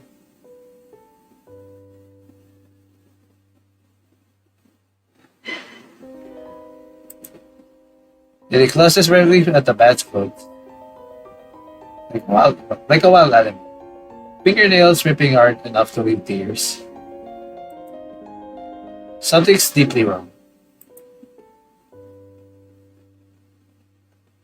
Thank God, thank God. Please, I just want to die. Die? What do you mean? You failed. Huh? The boy's voice is strangled and hoarse. You have to try again. Again? But what do you mean again? I did it. I did it. Is it a theater made by my mind? Is it a trial for me? So why can't I move on? Why can't I die? We have to move on together. With him? No, no. Please, just let me go. Let me alone. I have to die. I can't. I can't. My deepest apologies. But you have to start from the beginning. Please. No, please. Spare me mercy. I'll do anything. Anything alone. Anything you want. Oh God, please. Something's wrong. And it's not because my head is spinning, but because of the darkness is closing on me. I think I hear the sound of a snap, but it's drowned out by sobbing and my own panting. My arm reaches for the boy, but I can't reach far. He's so far from me. He begs and cries, still in his last breath. My breath disappears with him. My world, as I know it, fades from me. My sky shatters. Two more dots. 4 dots. Actually, that might be 4 dots. Or 5 dots, I think. If it's 6, 5 or 6. This is all wrong. I have to try again. Alright. So we know that's not the right choice. Let's try. It's my dog. I miss it. It's my dog. It's my dog. I miss him. I'm usually used to lying, but this time my tongue feels oddly heavy and awkward in my mouth. Although I'm not fully lying either. I did have a dog at some point in my life, I think. I love dogs. But I'm kinda allergic to their fur. It's nothing big. I just keep sneezing. Is that called allergic? Or just sensitive? Anyways, it's a curse. I swear. Would I recommend?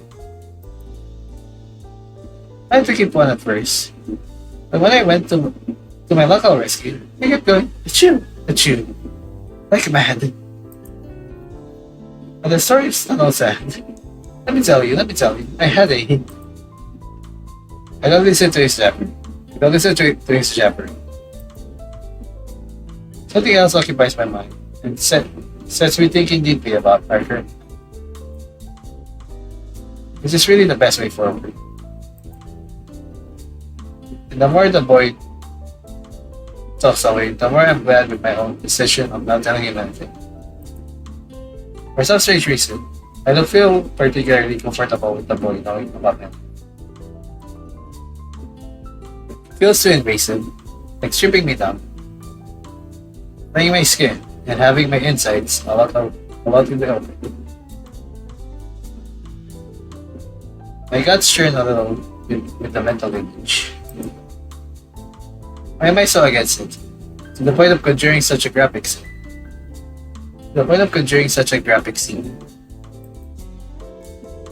Thinking about this gut feeling is logical. And my heart continues to follow it.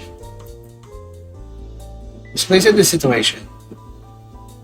You really are changing for better or for worse. People not for worse, I decide.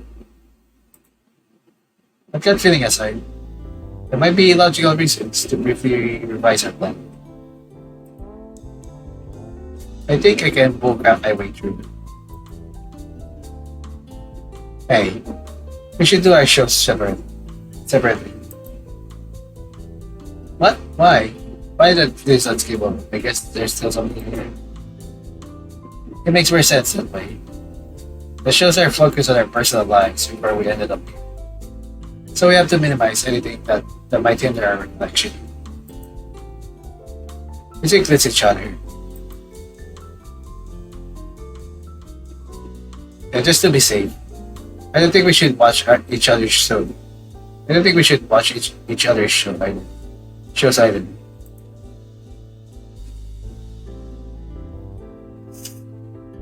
Having an audience might result in an unnecessary anxiety, which is something that happened. Guess it does make sense. And that's so fun. I don't think this is meant to be fun. Yeah. I mean, we're collecting like some memories and probably painful ones as well. Sad face. Ah. The boy pouts. Muttering and grumbling random noises. Just not enough for me to ignore. Hey, you can't do that to me.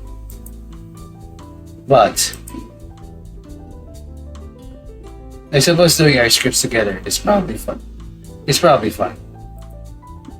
And then instead, the boy cheers up. I'm fine with that. Okay. Never mind, it's still Alice. I'm not sure if it's boy or Alice. I'm fine with that. Talk about that might be the boy. Talk about the faster gun. Yeah. Musical theater makes sense. Nonetheless, seeing him please, my heart settles into gentle talking. Thank God he isn't mad. I finished my script earlier than the book. Continues to struggle with what to put down. Actually, shouldn't we do this show without practice too? No dry runs, we just wing it. The boy stops chewing on his pencil and looks in. Gotta practice. Think about it. This way, we're entering these past moments for the first and only time. So the impact of on remembering will be more powerful. Oh wow, genius. Here's how I said it again. I chuckle and show him blankly. Nah, I'm not that smart. Just doing what makes sense to me. It's just humble bragging. It so is. The boy shoves me back more enthusiastically. Stop it. Does it mean you're totally super smart already? If I was half as smart, I probably remember things faster and know what to write. At the mention of his script, I try to look over his shoulder. He blocks it with his entire hand and I frown. No peeking.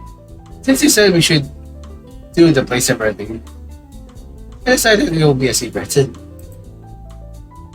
Because if you watch it, you'll be super moved to tears and then you won't be able to do anything else. Ha!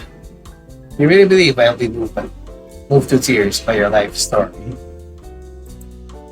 Sorry, but the tragic loss of intelligence isn't enough to make me cry. I scoff, wondering whether my job is too harsh. But the boy doesn't seem affected by it. He places a finger on his lips and grins. It's a secret. Wink. And I'm dying to know. Even if that means I'm selfish by hiding my own. I wanting to know everything about this.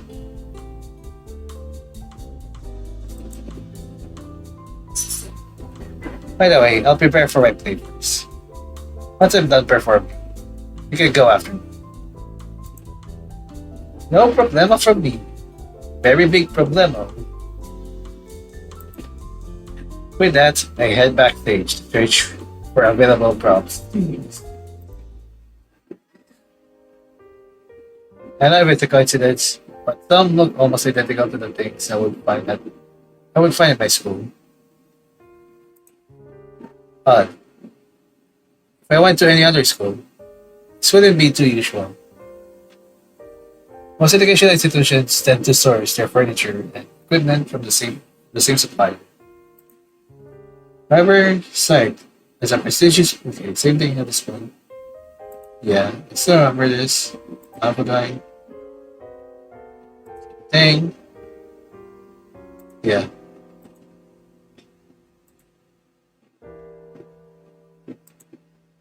Yeah.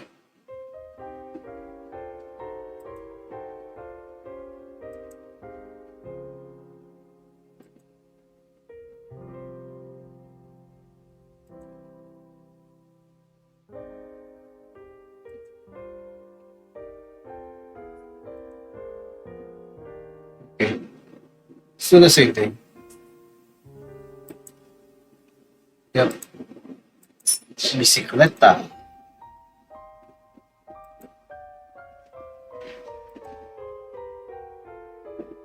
Okay, we can now press skip here, please.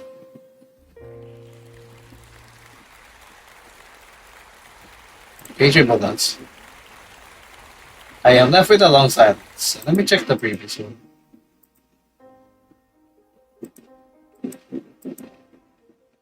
So no crash this time. The applause erupts. It's noticeably much louder than. I'm surprised the boy could fit everything he wanted to perform in such a short time. The entire piece is only about 5 minutes long. Does he not remember much? Or did he remember enough? I hurry back to the main area, up to the stage's steps behind the curtain. The boy stands in the middle, waited in the stage, lights a primarago. There's not much around him, just random items that were there before, and no visible props that seem to have been used for the show. Except for a singular rose in his hand. He pants and then turns to look at me. I see the disappointment in his eyes before he voices it. I don't remember anything. Why did you choose this piece? Huh? The boy freezes there, as if stunned silent by my question. Then a lost look overtakes his sudden expression. Does he not know the reason for his own choice? But he snaps out of it quickly and bounces back to his usual self, mostly. No, actually, it was only a record. It was the only record they had backstage. It was already inside the gramophone when I found it.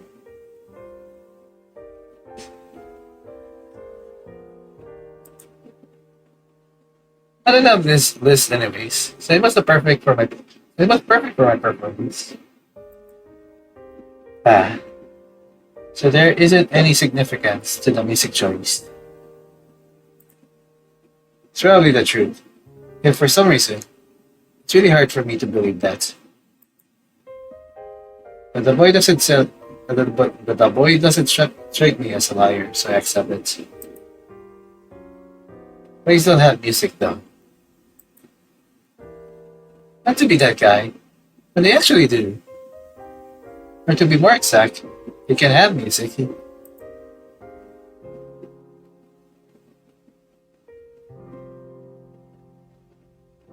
A play is just a story performed by actors on stage.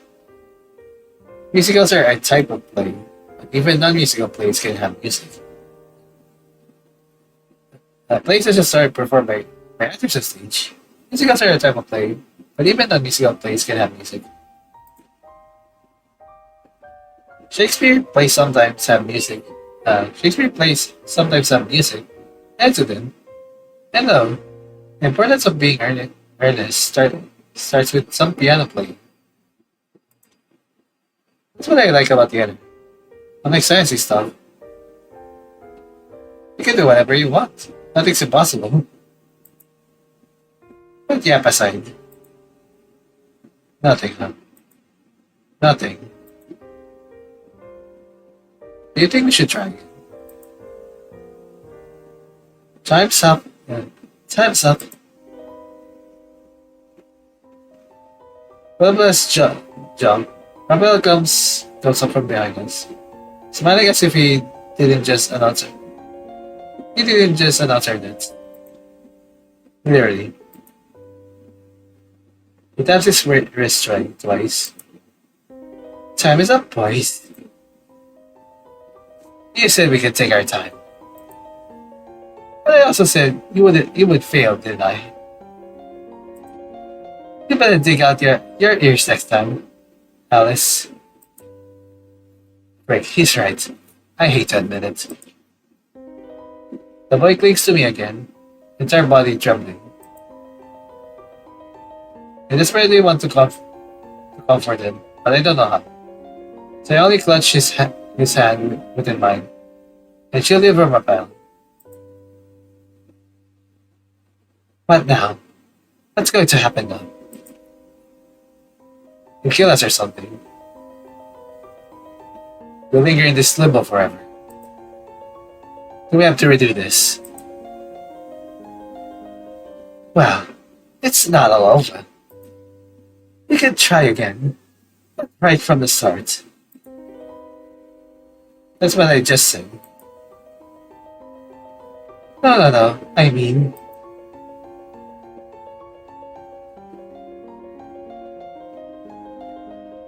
right from the very beginning. Before I can ask any more questions, Rafael snaps his fingers.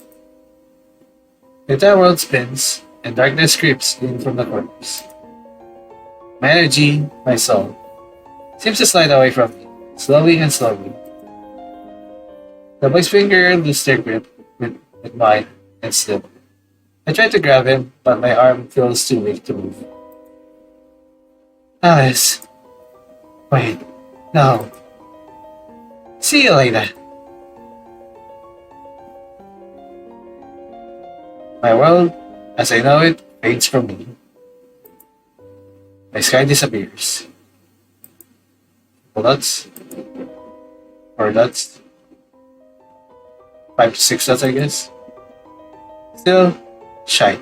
I don't want it to end.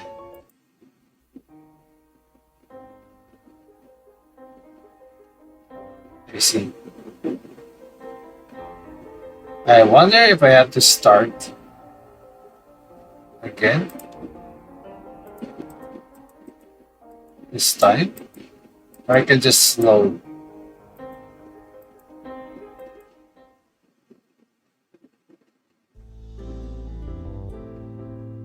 Okay, let's try pressing skip this time.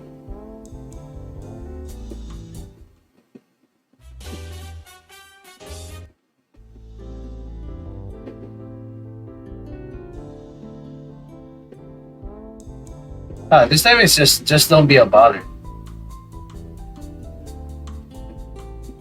That's the only choice for this one, funny enough. Yeah, it's still the same thing. Okay, we have to actually start a new game. This one's different. Just don't be a bother. Whew. Thank God. Thank God. And thank you so much. I promise I won't disturb you. Same thing. We'll see about that.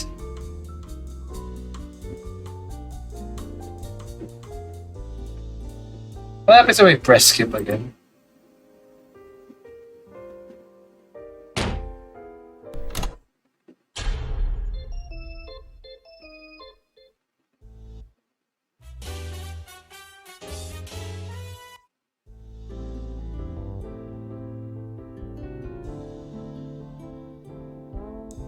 Interesting. Nothing much, just a memory of my love. Okay.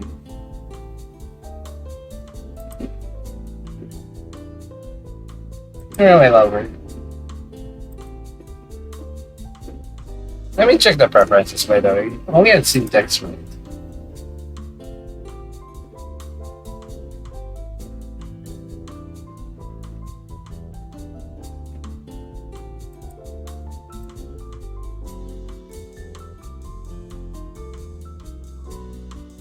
Okay, the unseen text is not selected, so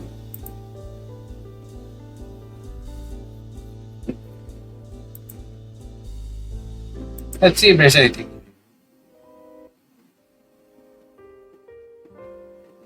Okay.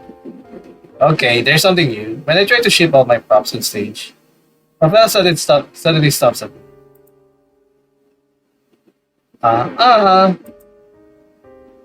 They're going after him. They're going after him. He's done for fun. Huh? Why? See?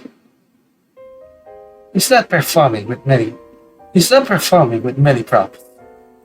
You, on the other hand, if you go first, you'll have to spend ages clearing. You have to spend ages clearing the stage for him. What a bother, don't you think? Fine then. Goodbye, Alice. Okay, I leave my props backstage and show to the washroom to wait for my turn. Okay, but just as I am about to enter, I stop cold. Something bothers me.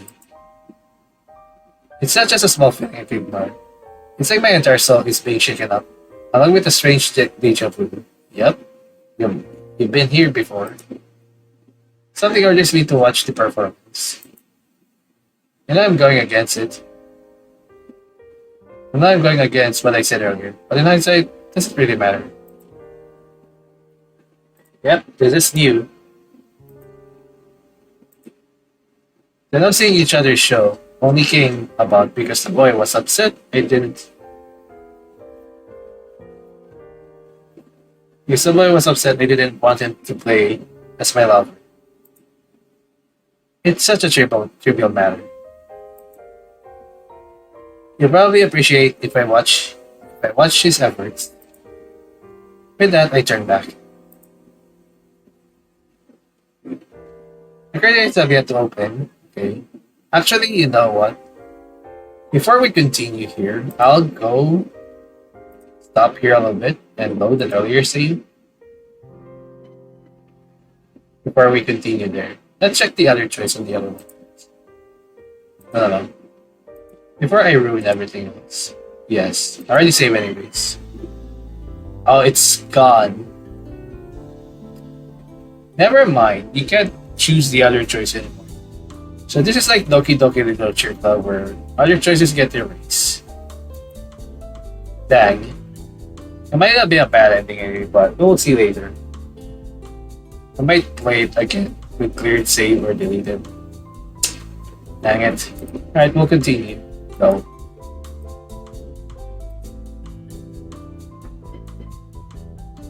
Yes. The curtains have yet to open. I hide in the audience seats, specifically in the first few rows. I watch through a crack between the two.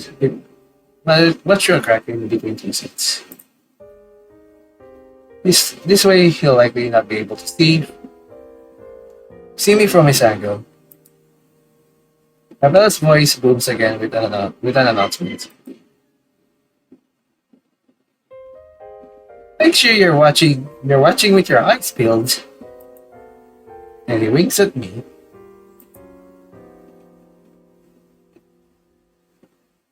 Shocked, I flinch in my position, but don't give myself up.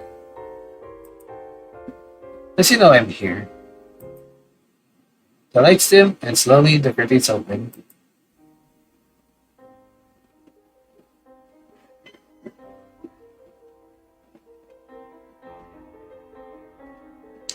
Okay.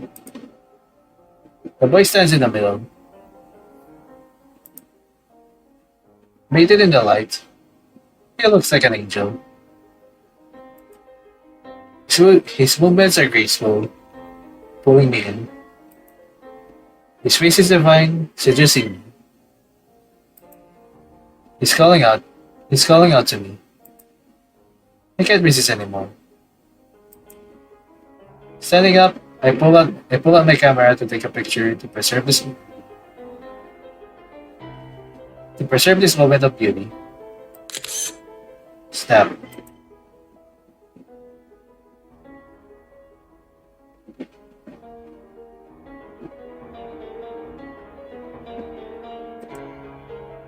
Oh, how beautiful. How I love you. My sky. There you go. My life was nothing before you. I had no love for anything as I found it a troublesome emotion to endure.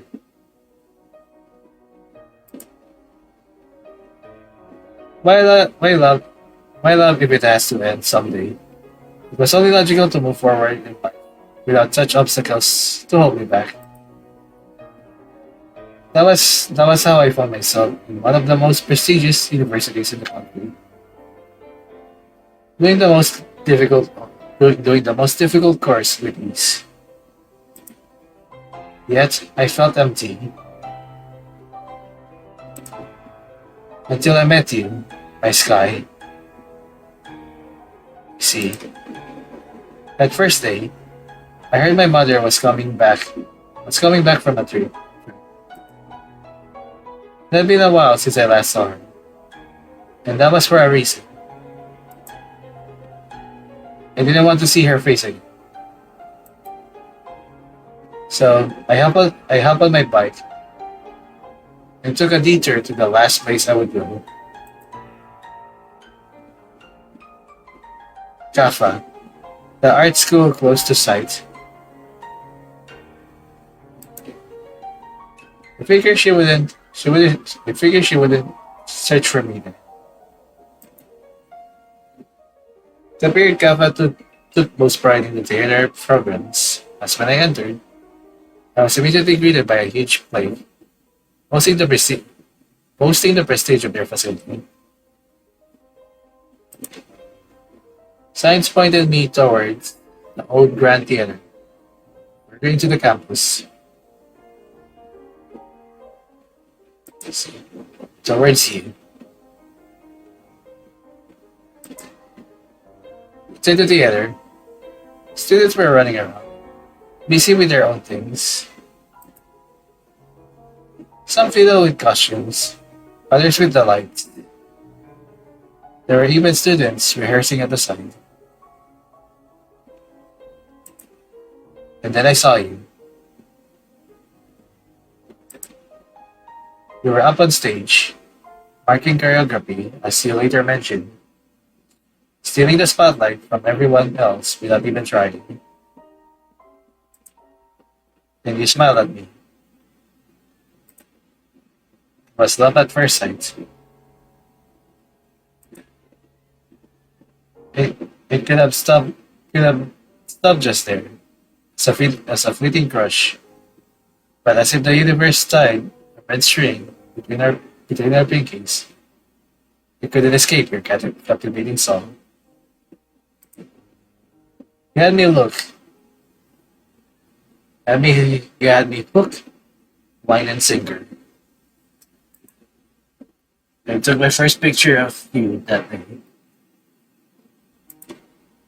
I've always wondered why you would ever love a gloomy person, ever love a gloomy person like me.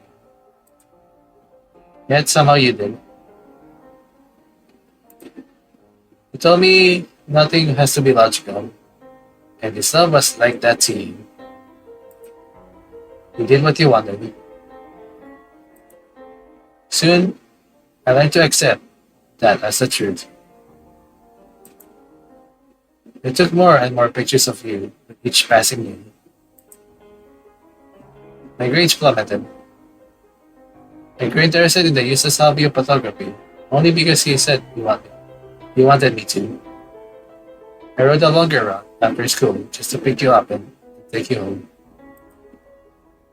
Everything was far from the logic I once worked with. But you were happy, and that made sense to me.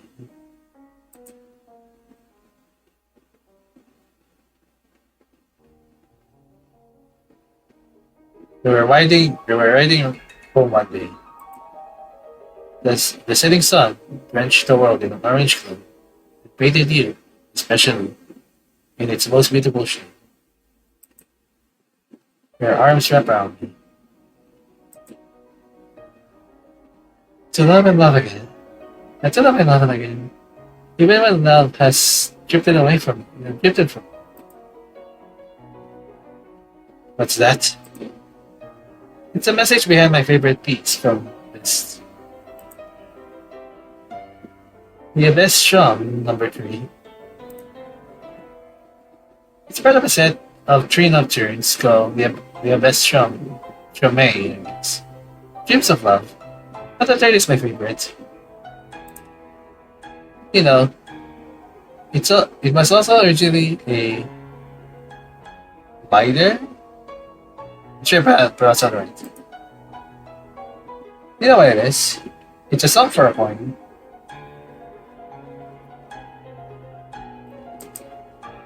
And that poem was about loving for as long as you can love.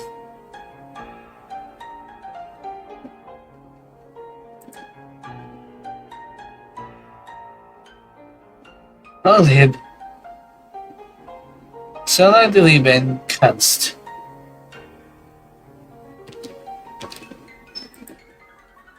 I think it's a beautiful thing.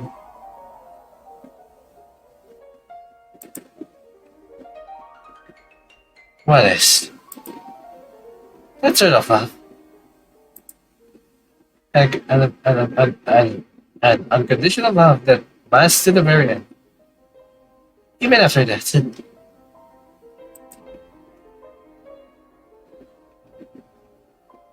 Don't you think so, Alice?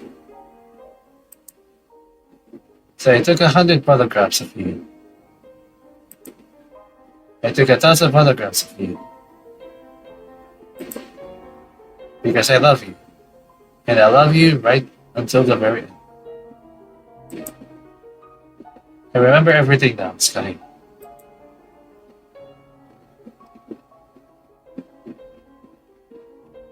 His eyes lock with mine. From the way he freezes on the spot, seems to remember us though. Alice. Sky collapses with a loud sound. I tuck my camera back to my pocket and rush over to him. The rebel makes it there before me. I knock him aside. Sky. I grab him by his shoulders, and he tenses up even more. The eyes grow wide with emotions I can't recognize. I remember. Oh no. No. What's wrong? It's good, isn't it? No. Something bad happened. We can move on together. No. That's not what I want. No. It's your... Alice, listen to me. I don't want this for you to leave me alone. And yet you follow me to my death. Why don't you get? Why can't you get it? What's wrong with you? Why are you like this? Ugh. Why are you making it so hard for me to leave? Ingat. Dito ka na ba? Hindi ka na.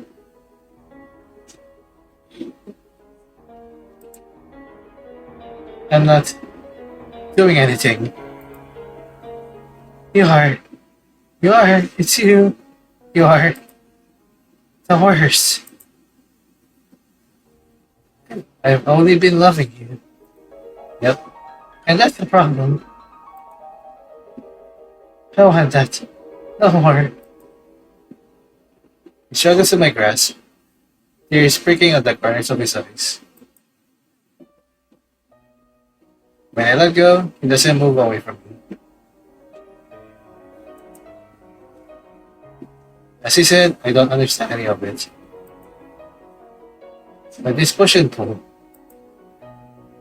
it reminds me of that day.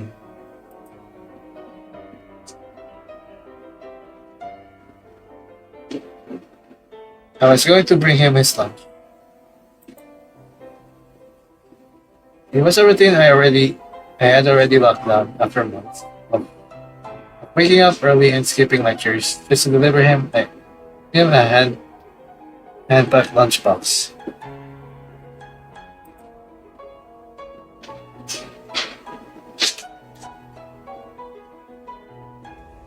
The wind blew and whipped alarm.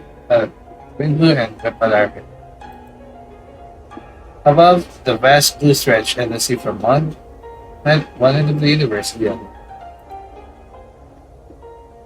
Mountainous clouds towered, shielding us from any trace of the sun's heat. Even though it was only afternoon, the moon and stars arrived early for the show. I found Sky standing at the edge of the campus building rooftop. His shoes were placed nicely on one side, with a note tucked under them. He turned around, face paling. How do you find me here? You only go to a few places, but you only go to a few places when you aren't. When you weren't at the gate or at the theater. There's something wrong. There's something wrong. The mimic with a choke laugh. Everything's been wrong, Alice. This finding me thing for one. Can you stop me? It's creepy. No, that's not it. It's lunch. You like to eat. Pack your favorites as usual. Sweet and sour chicken. Grape gummies in case. In case you crave them again. Is the exact bread you like? Juicy. Oh, yeah, there you go. I fish out a bag of gummies from my bag and hold it out for him to see. Even shaking it a few times to show it's full. Sky stared at me, dumbfounded. One of his feet hovering above empty air. Lunch? Gummies? You're kidding. Now, aren't you going to stop me? Bullets. I have no words for him. Then his face crumpled. Tears, glistening like diamonds, even without the sunlight sun, rolled on his cheeks in rivulets. We can't do this, Alice. Not with you. I know it's not good for me. I've been breaking and suffocating under you. People tell me that all the time. How I've changed. How you've hurt me. And it's just... It's not so much for me to handle. You don't want to back down. They say you don't need help. You still call me. When I try to run, you chase me. I can't do it, you know. I really need to get away from you. But you just keep coming to me again and again. Why? Tell me why. Yeah, but that's... No, wait, no. Don't answer that. I know what you're going to say, anyways. And it won't change a thing. I made my decision.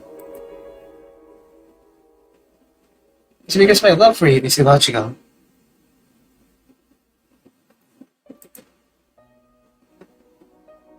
Was what I would say. The wind wailed and wailed. One moment, Sky was there. And the next, he wasn't. I lunged forwards, plunging over the edge with him.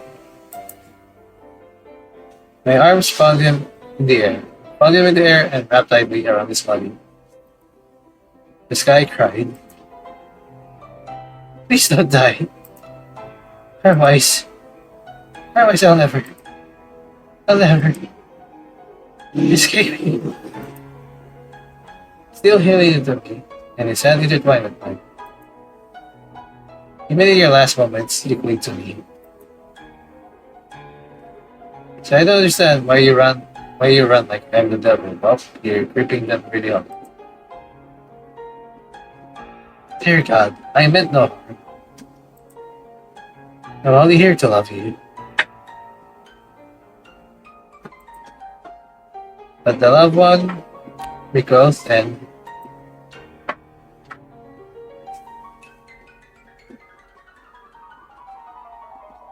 Sky. I reach out for him again, testing the waters. He hesitates for a few seconds before shuffling. Don't say my name like that. Sky. What the hell? I told you to stop. You never listen. I don't get you at all. Sibling, Sky wipes his tears away. Why are you like this? God damn it, why? Why are you so stubborn all the time? Why do you keep insisting on clinging onto me? With that tone of yours, with that stupid face of yours. But you make it so hard for me. Do not love you. Frick. The harsh stage lights seem to soften into evening sunlight, showering Sky with an ethereal radiance despite its sobbing state. He's still as beautiful as the day I met him. Tell me what to do, Alice. Please. I need to know what to do.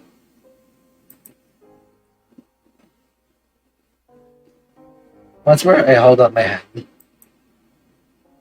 Sky Sand trembles and hovers, but then slowly lowers and grips mine tightly.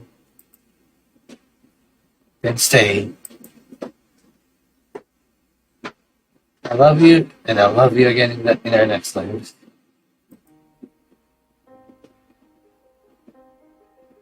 Even if your galaxy's away, I'll find my way to you again, like how I have in this universe. For my love is one that is never ending, conditional, till our last breaths and it's a beautiful thing you see. That sort of love. Just like I promised.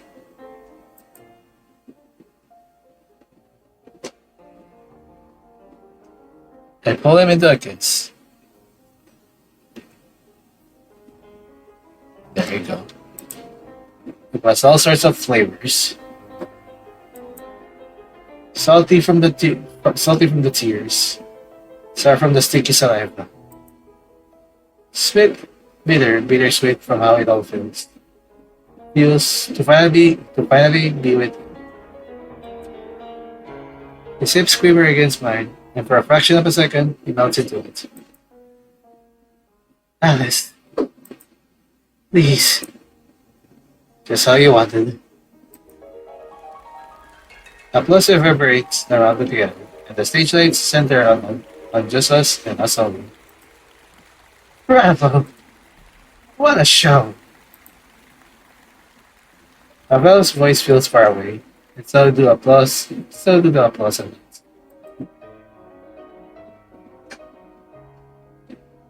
Farewell drinks to just us, me and Sky. It's like back when we were falling, when everything around us was a blur. Colors rushing by. I can almost hear the wind. Or maybe it's the audience whistling and hollering, registering wrongly in my muscle. At this point, I can tell. Thoughts slip away slowly. It's getting harder to think. But what's easy is the feeling of each other's warmth. The harsh, bitter coldness of that. I hold him tighter. He, held, he holds me back. I didn't mean to press it immediately. Pieces. Oh, Sky. It's basically he holds me back. I wish I could press back. E? No. I don't know what's a shortcut for back. Also, there's a funny. Let me check. Is there a back button? Let me see. Rolls back to the previous. Oh god. Page. Page up. I don't have a page up. Not anymore. It's broken. Oh, Sky. Triple dots. Or dots. I wish there's a history because, freaking hell.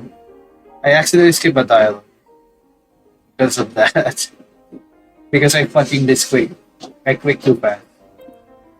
And more dots. Oh, how I love you, my beautiful, wonderful Sky.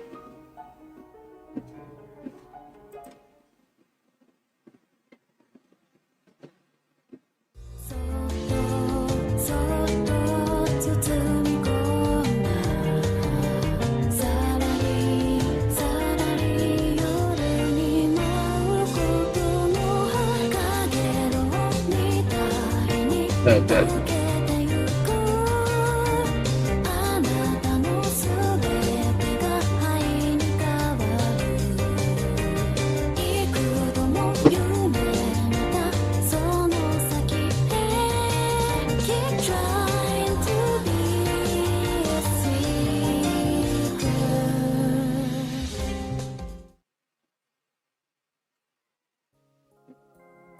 There's only one way to be, and it's to be the like the rest of them. Laughter rings in my ears. Snowflakes dance across my vision and cascade gently. Colored hair falls to the floor in thick chunks. In thick chunks. Loser, weirdo, freak. I only wanted to express my feelings, like any other kid. Like any other kid, man. Not even in school when there's a dress code to follow. So what am I doing wrong? I'll be standing in an alley, having my newly dyed and styled hair slice up and drop into the drain. You seriously thought dolling up like a girlie would make me fall in love with you? What are you? Freaking stupid. Right. No.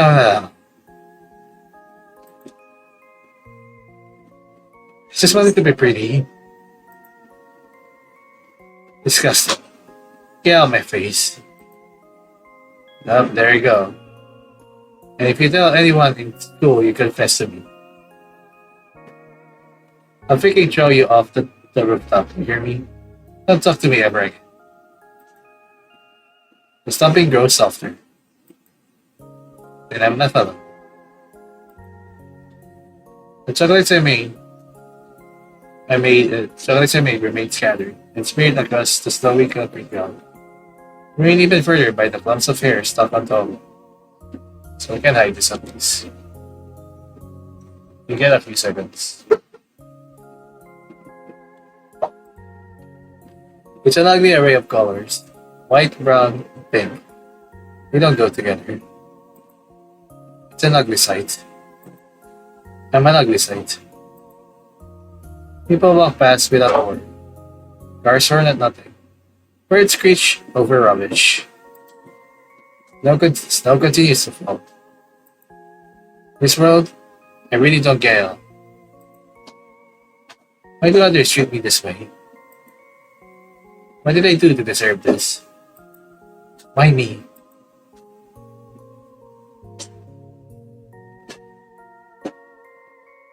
As I stare at the blue sky, I reach only one answer. Because it's illogical. And I'm illogical too. Logical. And the logic's like, me don't get what the rest of the world can have. A normal life and a normal life.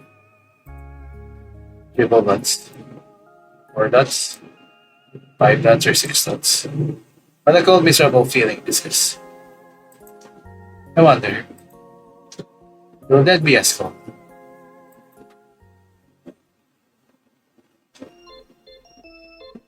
Greetings, player. Didn't expect me to see you again so soon, did you? Don't worry about me. Just here to deliver a message from the King Creators. I know. It's real boring. But staying a little longer won't hurt, would it? Anyways, here we go. Hey, it's 6:08 to start a writer and make it over here. Really, I'm bowing and groveling at things as I effective. You have no idea how much it means to me. Just having someone download and play the game to the end. So thank you very much, sub. I also want to say that you may wish to interpret the story however you want. Yep. If that is truly a understalker, or just a little obsessive with minor jealousy issues. I can see that both ways. How much of what you've seen is true, and how much of it has been twisted by Alice's mood.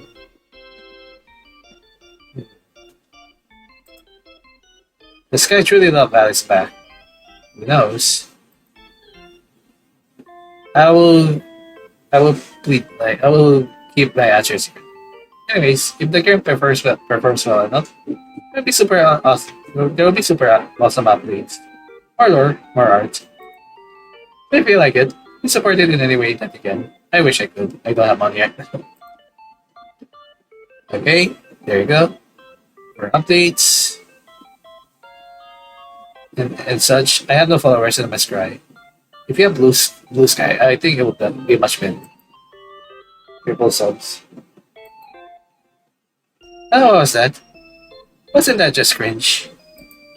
Luckily, the two artists have better things to say. Okay. Such as Rebel is my favorite and I love him so much by Unboxed Puppy. How sweet, and I love you too, of course. He's actually a circus rhythm leader and not a theater compare. I see. That's right. I'm a jack of all trades and a master of all. You can check out my barber's self at Unbox Puppy on Instagram. And now for the final message from Cat Baxar. Nya, cute cat. Wow. And that's all from everyone. In case I don't see you, good afternoon, good evening, and good night. So I might sneak in the other choice later. Other choice after this, but probably later because my mom needs it. So that's it for What a Show. Yeah. Very amazing toxic love, like visual novel, I would say. I enjoyed it to the end. There's like a lot of feelings I like basically about like I guess really you could say either it's like I don't know, sensitive stalker or really a true young about Alice.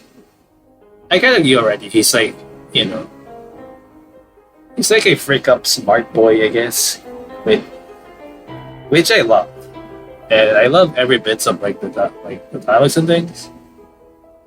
I just like that the first like ending, like the first other ending I got is like you know, oh yeah, basically Bam just really already hints like that actually Sky remembers everything from there. Like, I don't know, get away. That's why on the other end, like basically, and then you know, like the further now, the true ending of the game when you replay the game again. Yeah. Anyway, overall, I still enjoy everything about it. So yeah, I will have a follow up message as well after I check my as well. So for the meantime, if I don't, then anyway, this will be the part, and if not, yeah.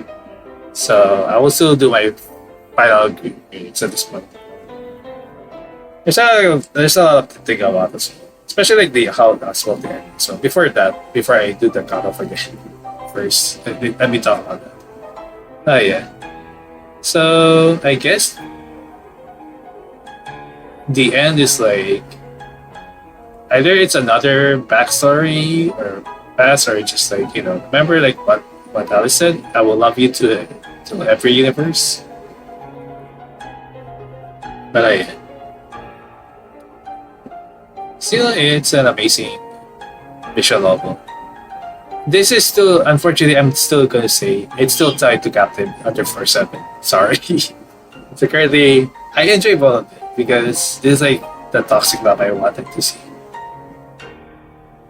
I'm not sure why is it happening. There's like snapping I'm hearing though. I know what's happening.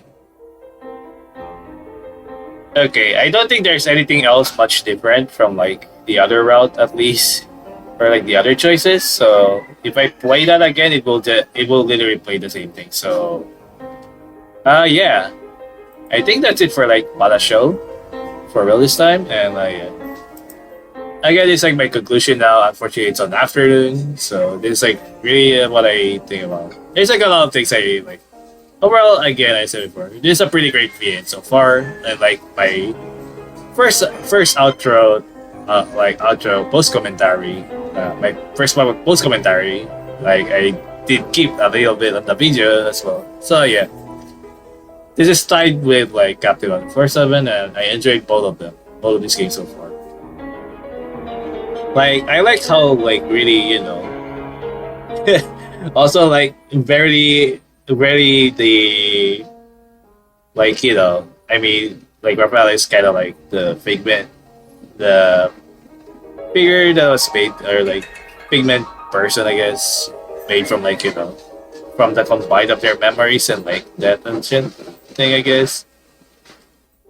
Like again, it kind of reminds me as well about real life because it's also like that with like shared consciousness and things. So you know, if so that one is like during like in a moment, in a crucial moment of like like death or something before death.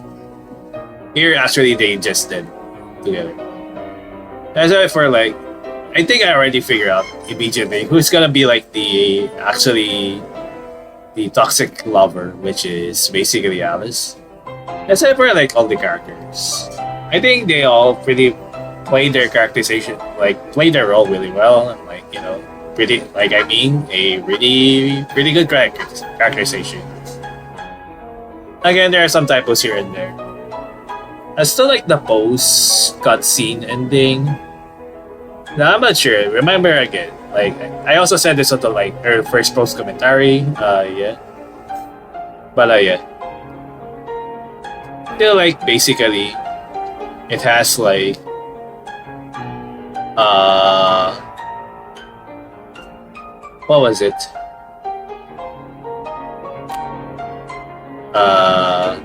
What was I going to say again? I think it might be like just alternate universe at that point, like either alternate universe or like some kind of like backstory, like late backstory a little bit. But yeah,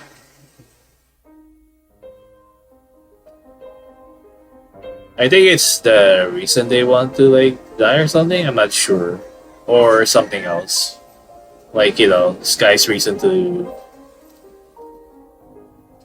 as well, or again, it could be also alternate universe where also just really freaked out. But I do I like the other questions like do I think like basically again it's an open ended, so I could see that both in a way. So I accept in those both conditions, or did they truly love? That's also in both conditions as well. As I said before, I'm a multi-perspective man at times, and I enjoy like I enjoy multiple endings at times, and most of the time investigating things. And most of the time, I don't. I unfortunately like there are some few games that I still haven't finished with like another ending. So maybe I'll revisit them someday and get to those endings.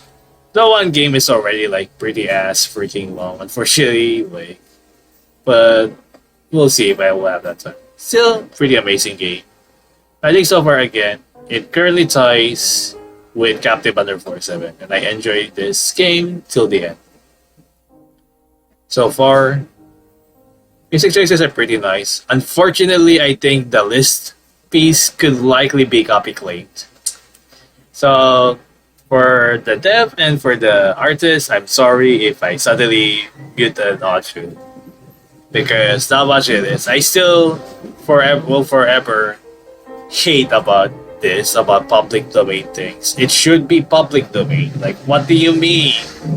What do you mean you own track? So, but again, according to a friend of mine, performance recording is a thing. So, basically, that's also going to be a thing. Which again, this should be like no copy claims at all. If I upload this and like you do like a test the water upload first and there's copy claims, yeah, these audios will get muted, unfortunately. I don't really have like a much replacement audio, I guess, except demo music. So I'm really sorry in advance. Anyway, that's it for What a Show. Man, I hope you enjoy. For real this time, this is the true end comment. Thank you for watching, and I'll see you in another game.